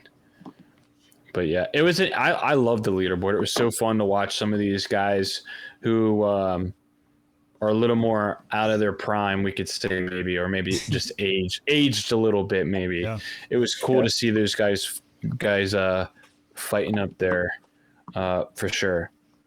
So we're going to get a world ranking update on Wednesday, and they've already come out and said because of the points that were awarded for the event finishing, Gannon's going to be a world new number 1 player in the world.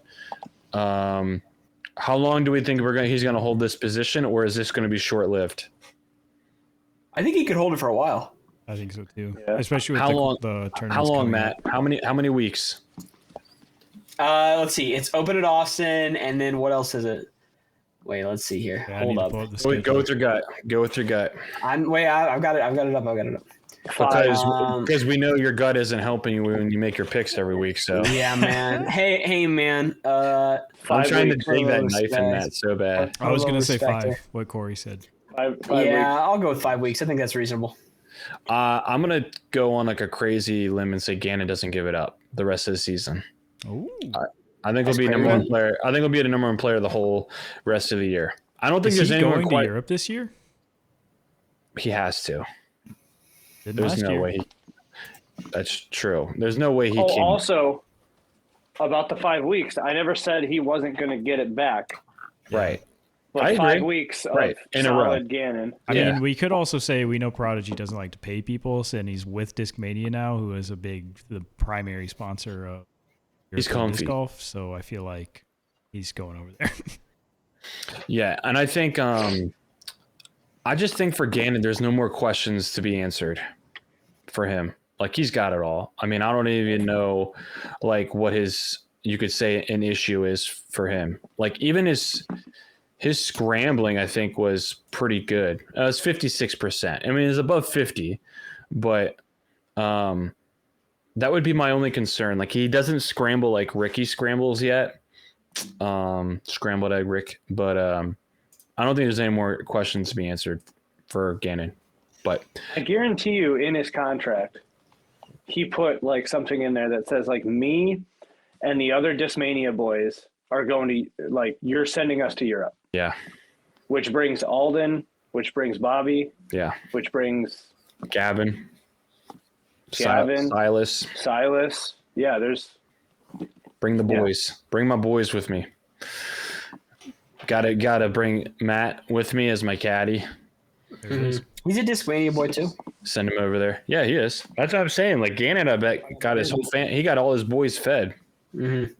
He's saying good, but yeah, I mean Gannon could be out of it. I mean Calvin can win the next 2 weeks and then kick Gannon out. But I think Gannon's riding really high. Now he has come from behind the last 2 weeks. It's not like he's been leading outright in these events, but yeah. Last thing to really hit about from Waco on my notes is Calvin had to withdraw with an elbow injury. Now he has signed up officially for the Open at Austin, but are you concerned about Calvin's injury going into the rest of the season? No, I think this actually helps his case for last week as well, or last big event he was at as well, because now, hey, we thought he had an injury. Brody was saying there was something up. Okay, yeah, we know it for a fact. Bro's got an elbow injury, and if he's signed up, at least it can't be too serious that he's worried about it that much. But maybe he's signed up, but he hasn't because he signed up before the season started, and he hasn't withdrawn from the tournament yet. Maybe so. I don't know. I think I don't. The picks, what everybody thinks about Calvin. Do you want to risk it? Yeah. I honestly, thinking about it more, I'm surprised we don't see this way more than we do. Like as much as pros are playing, as hard as pros throw, like I'm surprised that there's not even more like injury than there is currently. I think this is just another reason why there needs to be more physical therapists getting involved in disc golf and specializing in helping these guys preserve their body.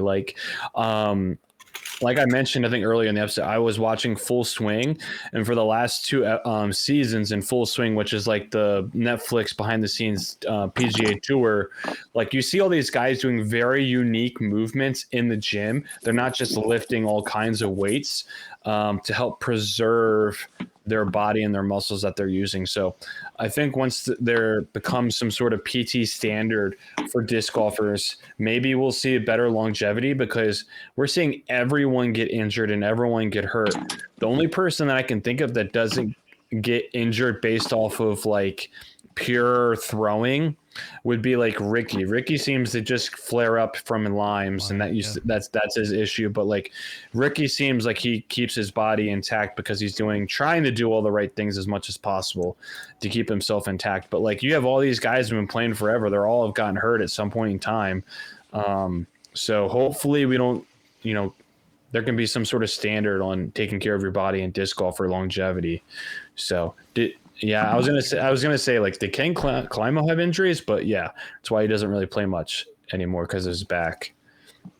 But I think that's more from a construction worker for a while. Yeah, I was gonna say that's more from carpentry than it is disc golf. As was carpentry, yeah. Yeah. So let me ask you this question: concern level percent. What would you say your concern level percent is for Calvin? 2%, like milk. Sick. You say 10%. Oh, I was gonna say like 30. Yeah, I think 30% is actually a good number. I would say too. I'm a little concerned, but I'm not too concerned. So we'll see. I'm more concerned about Calvin's putting than I am anything else. So because he putted really bad at chess.com. So anyone else have anything they want to bring up from the tournament MPO side? I think I exacerbated everything that I wanted to talk about. Yeah, I had just taken down real quick some names that missed cash. Isaac Robinson, Kevin Jones, Ben Callaway, Paul Macbeth, Simon Lizotte, and Nico LaCastro all missed cash. That's actually big, especially KJ USA. Come on, bro, we're pulling for you. And I just want him to play better, man. That's all I want. What is it with Kevin? What is it? Please, Kevin. I know, dude. We need it. Like, I feel like in 2021, he had like this pop off, so close season, and he had like the worst things that ever happened to him. Yeah. And never got it. Got to go back to Pro Discus. That's what it is. The Joker, he was the secret. Man, the sauce. Any other things you want to bring up, Matt? Anything else? Nothing else from me. I mean, yeah, no, nothing else from me there. Sick. Corey? What's up? Moving on. Sounds good to me. All right. So just for fun, I want to go over who we picked as our early picks for last week, just so we know. So Corey picked Chris Dickerson. Taylor picked Ezra Robinson. I picked KJ USA. Tough. Matt picked Matty O. So we have no one has nailed the winner yet for the early season picks. Hey, so Chris Dickerson and Ezra are 6 at 7. That's right. I think we kind of got done dirty though, because we didn't even know about Lake Waco, right? Until I don't think that really affect too much of it in my opinion. Yeah, I feel like Matty O. I was kind of thinking for Woods Golf, but once again, I don't think I was picking. I probably would have picked Simon Lizotte after that, and we all see how that would have ended up. Yeah, you know. So this week for the Open at Austin, we've got Corey's early pick is Parker Welk. Taylor is Gannon Burr. I picked Calvin, and Matt picked Simon. And Gannon is our returning champion. So we'll have to see. Those are a pretty good list of players. So we'll have to see if somebody can take it down from our early picks. But yeah, Open at Austin's coming up this week. Going to be an interesting. I don't know what they've really changed from the year before. I haven't researched it enough.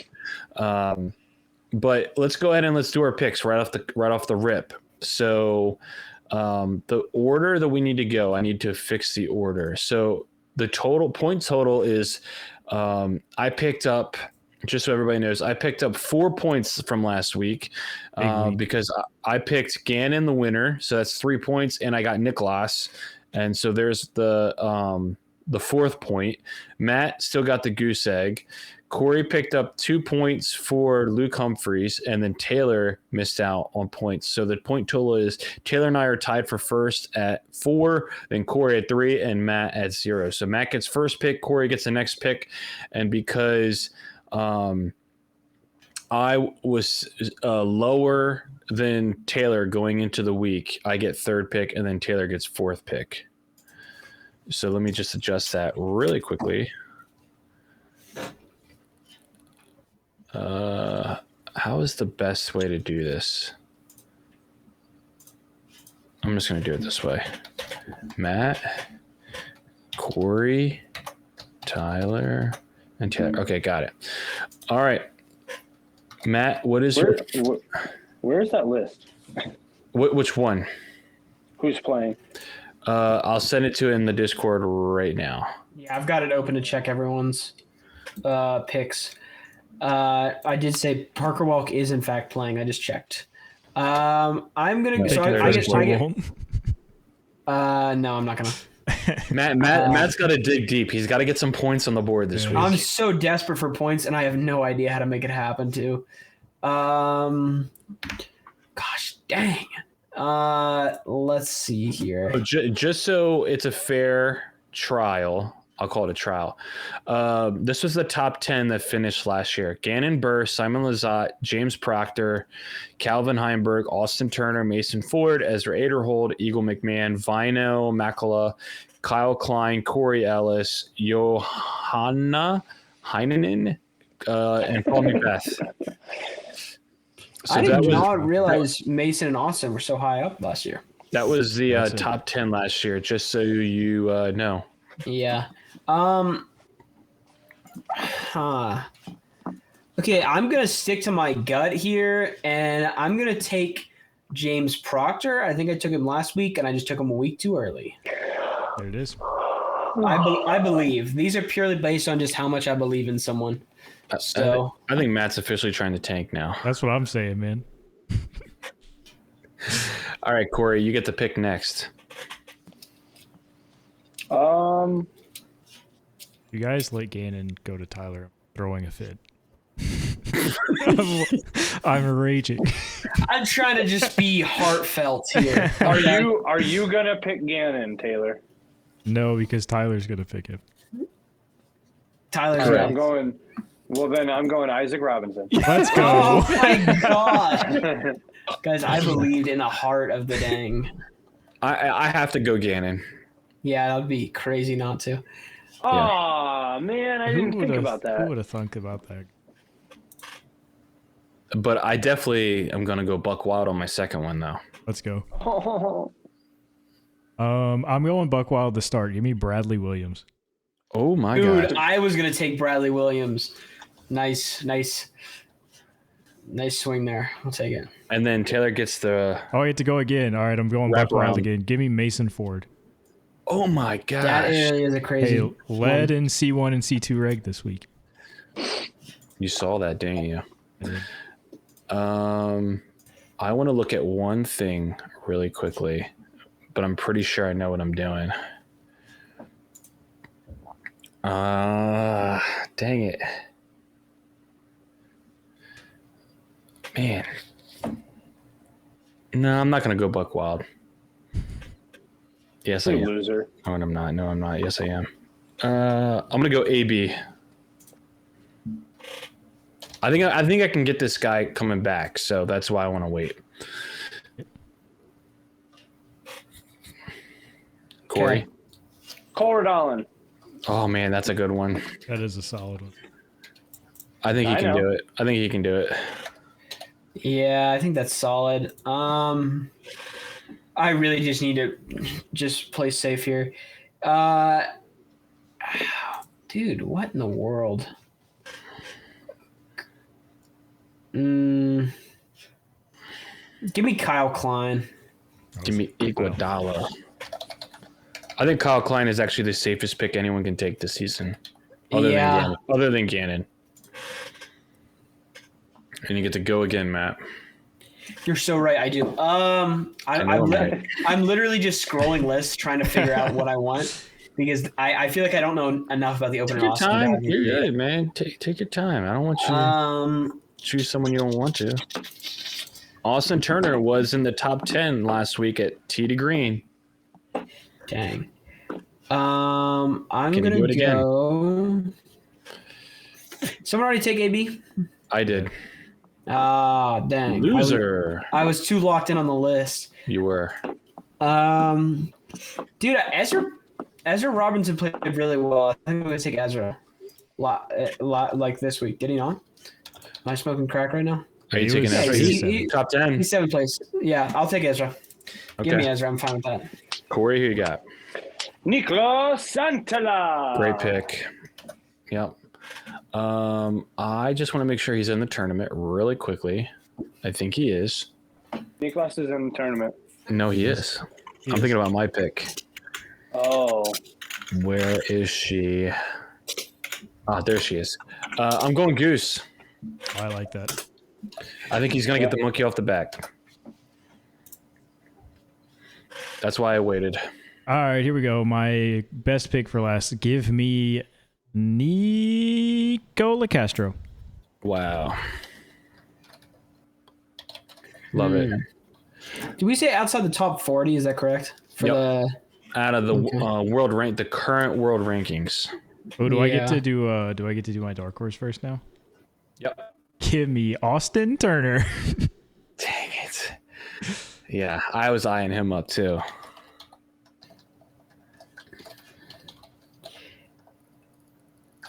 I have no idea. I have to look at the top. You know what? Let me just see if I can do this off the cuff. Oh, man.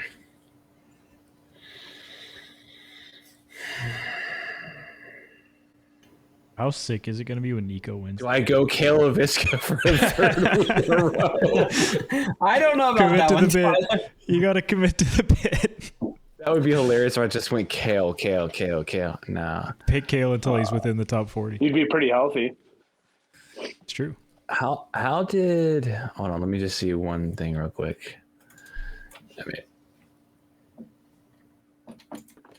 This is what happens when you're absolutely unprepared. How did your boy do? How did Rathbun do this week? I Gabby Rathie? did not see it. Dang.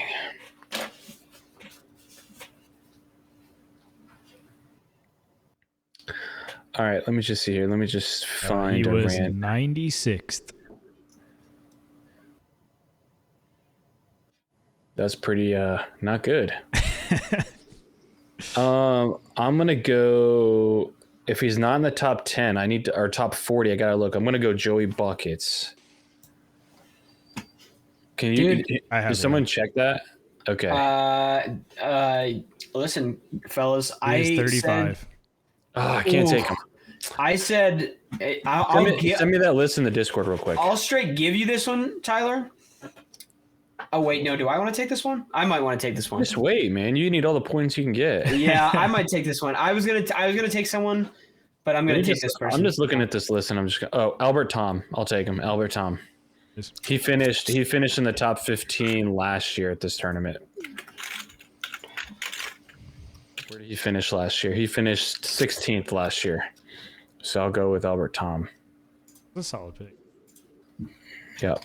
Probably a better pick than Nico LaCastro. We'll see. You didn't even take Nico as your dark. No, man. He's gonna podium. I Trust. know, dude. If he podiums, I'm gonna be floored. All right, Corey, who's your dark horse? In 55th, we're going Parker Welk. He's sticking to his guns. That was his pick. All right, Matt. This is your last hope. Let me see here. I'm gonna go a really unknown name on tour here. Got a top 20 finish this weekend. I'm gonna take Cal Longquist. He got 18th. Cal Longquist. He got 18th this weekend. He's a big bomber. Yeah, for Latitude. No, Innova. My bad. We might be. I'm saying he's an American guy. He's not from. Are you sure? Yeah, he's from Minnesota. What number is he? He was C18th this weekend. Up there. Calvin Longquist, Team Innova. He is 145,206. Oh, He dude! is not in the top 100. Someone could have taken Paul Ulibarri. He's been playing really well. Paul has been playing really well. I'm waiting to say someone could have taken until you guys don't take him. Well, it's all done. You can say whoever you want. We've already taken our picks. It's done. Yeah. 61, Luke Humphreys. You're right. He bet all could my just be on a points. heater. Bet all my points, man. So if he comes in top 5 the rest of the season. All my points go to all Matt. the points. You don't get anything out of this. You're just raw betting it, which I respect, but Taylor's gonna have a really boring rest of the season if Magic strikes twice. Trust me. I'll be keeping my eye out for Luke Humphreys the rest of the season now, which is amazing. That's what this is all about. So, all right, final teams. Here we go. Matt is chosen for his hope. James Proctor, Kyle Klein, Ezra Robinson, and his dark horse, Cal Lundquist. Corey's got Isaac, Cole, and Niklas, and Parker Welk. I've got Gannon, AB, Goose, and Albert Tom. It'd be really funny if right now you said, and Taylor has, and then named off my people again. Because apparently that's what you guys did last week. The problem was Matt thought it was you, and I just went with it. Yeah, I was tripping. The problem was when you said Luke tripping. Humphreys last week, I was like, oh, that's a really good pick. He did really well the year before. So I think that's right. Yeah. But yeah. And Taylor's got Bradley, don't read Mason, Nico, and Austin Turner. So I got a squad. We're We're gonna keep it interesting. So it would be hilarious if Bradley and like Nico played extremely well, and Austin Turner somehow was the best dark horse. That's the top three, and right there. Taylor's just throwing darts and he's nailing them.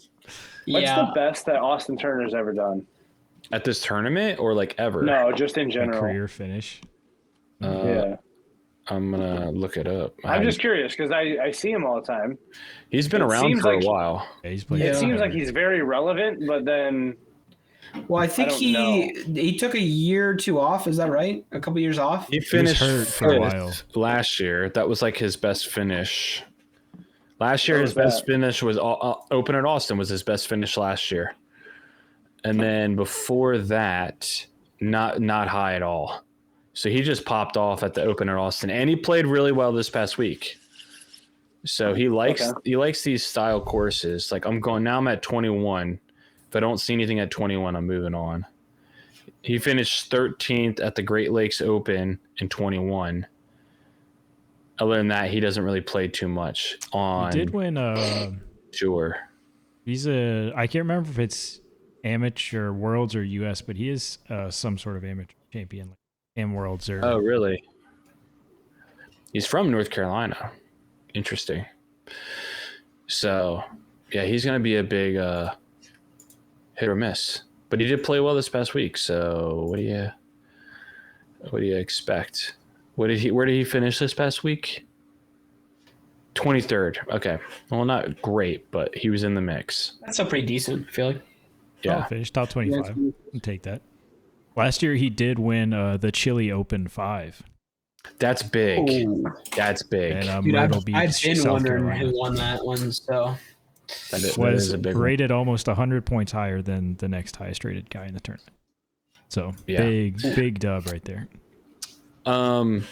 Just for fun, just taking a look at our early season top 10s. I'm just going to read them off really quickly just for fun. So Corey had Calvin Gannon, Chris Dickerson, Simon Isaac, James Proctor, Parker Welk, Ricky, Ezra Aderhold, and Kyle Klein. Taylor had Calvin, Isaac, Gannon, Kyle Klein, AB, Proctor, Ellis, Nicholas, Ricky, and Cole. I had Calvin, Gannon, Simon. Dude, Simon's a bust. Eagle, Ricky, Isaac, Paul Macbeth, Kyle Klein, Matteo, Cole Redolin. And then Matt had Calvin, Isaac, Gannon, Matteo, Eagle, AB, Cole, Kyle Klein, Ricky, and Bradley Williams at number 10. So go ahead. Simon was pretty depressed in his latest vlog. You could see it.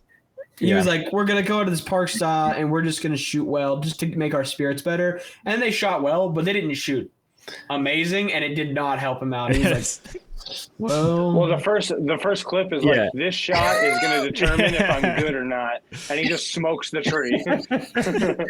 Yeah. All right. I was saving this for last. Maybe we should have brought it up earlier, but no, it's the hook to make him watch. Which is I was going to say, we hooked you guys early, which is literally just Scott all the way to the end. We have been talking, when I mean I mean like Corey and I more predominantly on this opinion. I've been talking about how the pros have gotten really annoying with complaining and whining about everything. Corey, do you want to start this conversation? No, you can. Okay. So my biggest thing, I've been talking a lot tonight. That's why I wanted to give anyone else an opportunity. My biggest thing is they're just complaining about everything in general, right? But the biggest thing that's really set me off is the whole thing that went down with Ricky this weekend. And Ricky showed up late by 30 seconds to the table. And apparently somebody, this is what Ricky says, somebody snitched, said something to the TD or whatever, or notified them. And he got a 2-stroke penalty going in. And he made it very adamant that he was like, I only showed up 30 seconds late. I know you need it. He's like, it's my fault. But he was like, in the end, he was like, it's a dumb rule. Right. But he knows, apparently he knows he's supposed to be there 5 minutes before his tee time.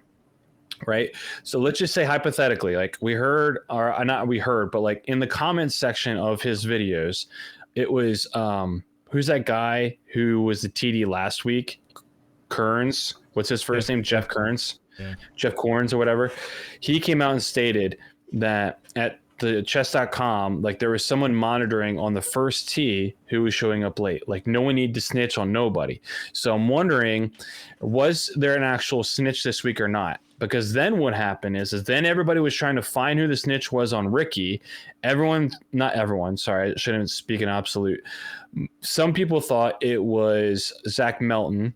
And so then Zach Melton went to Instagram and kind of like not blew up, but like kind of like had a sarcastic moment on Instagram complaining about people calling him the rat. And then there was Chuck Disk on Instagram that was calling Kyle Klein the rat when Kyle Klein wasn't even on a card with Ricky. And there's all of this complaining about this specific rule. And here's what I want to say, and I know nobody will listen to except for Scott, essentially. So I'm just going to say it anyways. You're an adult, right? Ricky, you're an adult. Anyone who's on the pro tour, even if you're 16 years old playing or 15 or 14 years old playing on the pro tour, you're an adult at this point. Like if you know you're supposed to be at your tee time 5 minutes beforehand, don't show up 5 minutes beforehand. Show up earlier than what you're supposed to be so you're prepared. On the PGA Tour, if your tee time's at 7 a.m., you're not showing up at 6:58 unless you're Tiger Woods. You're usually showing up 10 minutes early before your tee time so you can get your scorecard, you're swapping scorecards with your people, and any other last-minute things that need to be talked about. Now, I know the last-minute things that need to be talked about by the TD on the first hole is super annoying for disc golfers for whatever reason, and it's super annoying to hear about it. When I go to work, I'm expected to be moving and working and doing what I'm supposed to do by the time like I'm supposed to be at work. If you in my company, in my job, you need to get to work early enough to have yourself prepared and all your stuff checked before you get moving on with your job right when the day starts. And you get clocked for that and checked. It's the same thing in life. I'm so sick of people complaining because we're asking you to show up 5 more minutes extra than your tee time. Start everything earlier, 5 more minutes extra in your routine, and then it's not an issue. I don't understand why it's such a complaint and why it's such an issue. I'm really tired of it, of people complaining about it on the pro tour. So that's my bit on the whole time thing. Please, anybody tell me right now, like, am I being too much? You can say yes. I'm tired of it. Yeah, no. My only question is this a new? Is this a new rule for this year? I think it was like 2 minutes last year, and now it's 5. And they're like actually stroking people for it. But I want to say something real quick. Scott said, "What's the point of having a tee time if you have to be there 5 minutes early?" Just because it's a time management thing. In ball golf, we all know it's a time management thing, and you want to make sure as soon as the time goes off, everyone goes and you start on time. Like, I don't understand why we're complaining about 5 extra minutes about getting there on time. It's not a big deal. Show up when you're supposed to show up on time. Show up 6 and 7 minutes early. It's so stupid that it's such an issue. I don't understand. It's 5 minutes. And I want to say this real quick too.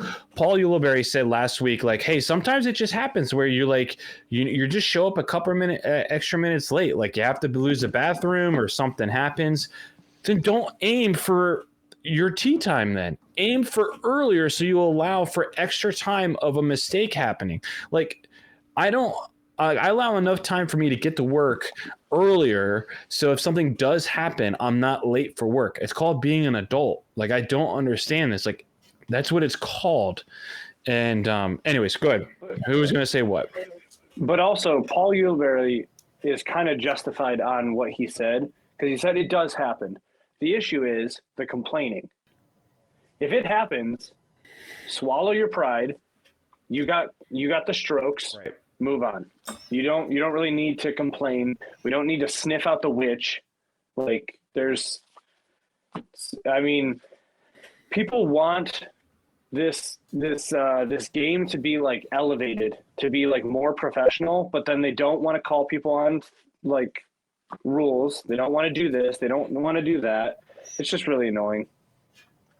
It's just really annoying. Yep. And I think, go ahead. No, I was just saying my issue is less with like My issue is with Ricky like starting this witch hunt of like who's the one that stitched, when realistically the rule itself is just like Rick and the starter, the only people that need to be involved in that at all. So like, well, that's why I don't like Ricky.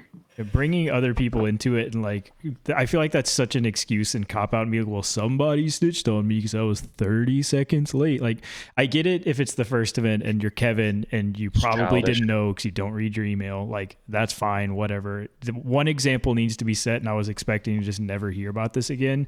But like, I don't even care that it happened. Like, you were late, deal with it. My issue is trying to call somebody else and blame it on somebody else for it. It is interesting. I saw earlier that just based on the finish, that did cost Rick almost $800 not showing up on time. 800 he missed out for crypto. Yeah. Cool. And then also going off of what Matt said, if it's a new rule, doesn't matter. I mean, if you're working for a normal company as like just a generic employee, let them hear they can change things. They can change things literally that same day. Yeah. And you just have to roll with it. And the one thing that I get upset about is they're complaining about one of the most leisurely sports out there. You get to play a sport for a living. And I know Brody just said this on like his basically his rebuttal to everyone blowing up on him not wanting to play or not having like the drive anymore. He kept saying like, well, that's the thing. Like, this is a job, or I never wanted this to be a job, but it is. It's your job to play disc golf, which is awesome. And any of us would, in a heartbeat, trade lives with you. So don't complain about you being late to your job if it's your job and it's this fun one. I mean, there's people out there that have like the worst job in the world and they are still more punctual than someone who's supposed to be on the course a little early. And the thing is, he said he was practice putting. So it's not like he was most late. of them are on the course already. They just don't. He was just, he just happened to just, tee. He didn't walk to the tee early enough. I will say that's why in on the PGA Tour they're sponsored by Rolex, because they put a giant Rolex clock on all the practice spots, which I heard is what they've started to do at these tournaments. Is there is a standardized clock at all of these spots, except for there was one spot that I think somebody mentioned that there wasn't an exact clock at. To make sure that you can be punctual. I don't understand. I can't talk about that specific thing with Ricky anymore. And honestly, like, I don't even care like to start throwing names around. Like in our group chat, I put a screenshot of who it possibly could have been, but I mean, I'm not going to come on here and start throwing names around and slandering someone's name, because somehow Kyle Klein got slandered by, a very popular disc golf Instagram page, which I thought was so irresponsible to like just throw hate at Kyle Klein when he wasn't even playing on a card with Ricky. So why would it even be Kyle Klein? Like, it's ridiculous. And Kyle's like, I have no idea what you're talking about, but okay, dude. So then, hate on Kyle for good reasons. Yeah, I know. like, for real. Like bare feet on the tee pad during practice rounds, bro. or like he was a band nerd or something. I don't know, but like, he's from Michigan. Yeah, bring bullying back. Yeah, I think the other thing that we had mentioned is that like just like the whole like, I don't want to say emotional intelligence because I still don't even know what that means, and I hate when people talk about it, but when people are just like, well, I think I'm not going to throw anyone else's name in this group. If you want to talk, you can talk. But the whole complaining about when people miss stuff and like when they miss a putt and they're like really, really angry and they're like slapping themselves, and like they missed a 40-footer and they're like so mad about it and they have to like it. I know people hate me comparing it to golf, but like you watch it in golf, like you see guys get upset and you see guys, every once in a while, like really like cuss and let something out when you miss a putt, but like just move on from the shot. And I'm just really sick and tired of like whining, complaining in general on the tour. Handle stuff behind closed doors. We don't need to go and sound the alarm on Instagram all the time. And I don't know. If we want the sport to be more professional and, in my opinion, better to watch, Like, I want to see guys get excited when they do stuff well, but I don't need everyone to be complaining all the time or blaming something on something else when something doesn't go right. But for me, I'm more about the whole 5 minute before the tee time people complaining about. I'm so sick of it already. And it's only been 2 tournaments where they've known this is a changed rule in PDGA. So anything else on that subject? I'm good. No, all I'm good. going to say too is it's not even just the players, man. Like disc golf fans as a whole just be complaining about everything. I'm so annoyed at how negative the overall social media presence of disc golf is. Like it is wild to me. So my challenge to Scott, because he's the only one watching right now, but just go out and just put a positive comment on something, man. Like people get after the pro tour. Those are human beings that are doing their job to try to grow the sport that we all love. Like I just don't understand.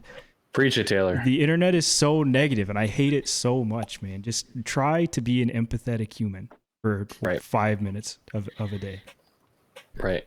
I mean, it's not like you have any experience of getting hate on YouTube or anything like that. I love when I get hate. So you can comment, move all the negative comments to my YouTube channel and leave them off everywhere else. That's fine. I'll take it. Yeah. Scott said the professionalism has been embedded in golf for decades. Until someone gets lit up by a fine or something, it'll continue. Yeah. I mean, it's just, I don't know. I don't hear as much complaining from golf than I do in disc golf. But, I agree with Taylor 100%. Let's just make it a more positive. And I will say, coming from I don't want to say ball golf. Shoot. I wanted to go the whole night without saying ball golf, and I just did it. Coming from golf to disc golf, disc golf community has been great, but I have seen a lot more complaining about very small, minute things and blowing it up to be a lot bigger than what it should be, more than I have in ball golf. Oh, gosh, I did it again. More than I did in golf. But Trad golf. Yeah. Trad. So, Trad. but yeah, I think there's also a traditionalness to golf and a stigma to golf.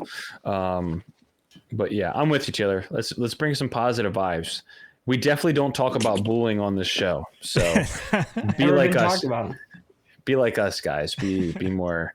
Listen, in hindsight, going about the bullying thing, I was talking about calling out people for rules when it needs to be called out. That's what I was mentioning. That's the context behind the whole bullying thing. Once you get clipped, it's out there. Bro, if Robbie call people out. If Robbie sees in chat and he says you gotta clip that, there you go. I don't have an option, brother. A slave to the social media phenomenon. Yeah. So, man, what an episode. We talked about a heck of a lot. I feel like that last part was like my last bit of emotional exhaustedness now. But yeah, I think I'm excited to watch the Open at Austin. I honestly didn't watch hardly any of it last year other than like a hole 18, which I think had some controversial looks to it. So it'd be exciting to see how people are going to do. And this is the 3rd week in a row that these guys are playing. So we'll see if there's a bit of rustiness or tiredness going on. And we'll see moving into the next following weeks. So, yeah, thanks so much, guys, for watching. And we'll see you in the next one. Peace. Bye, guys. Bye.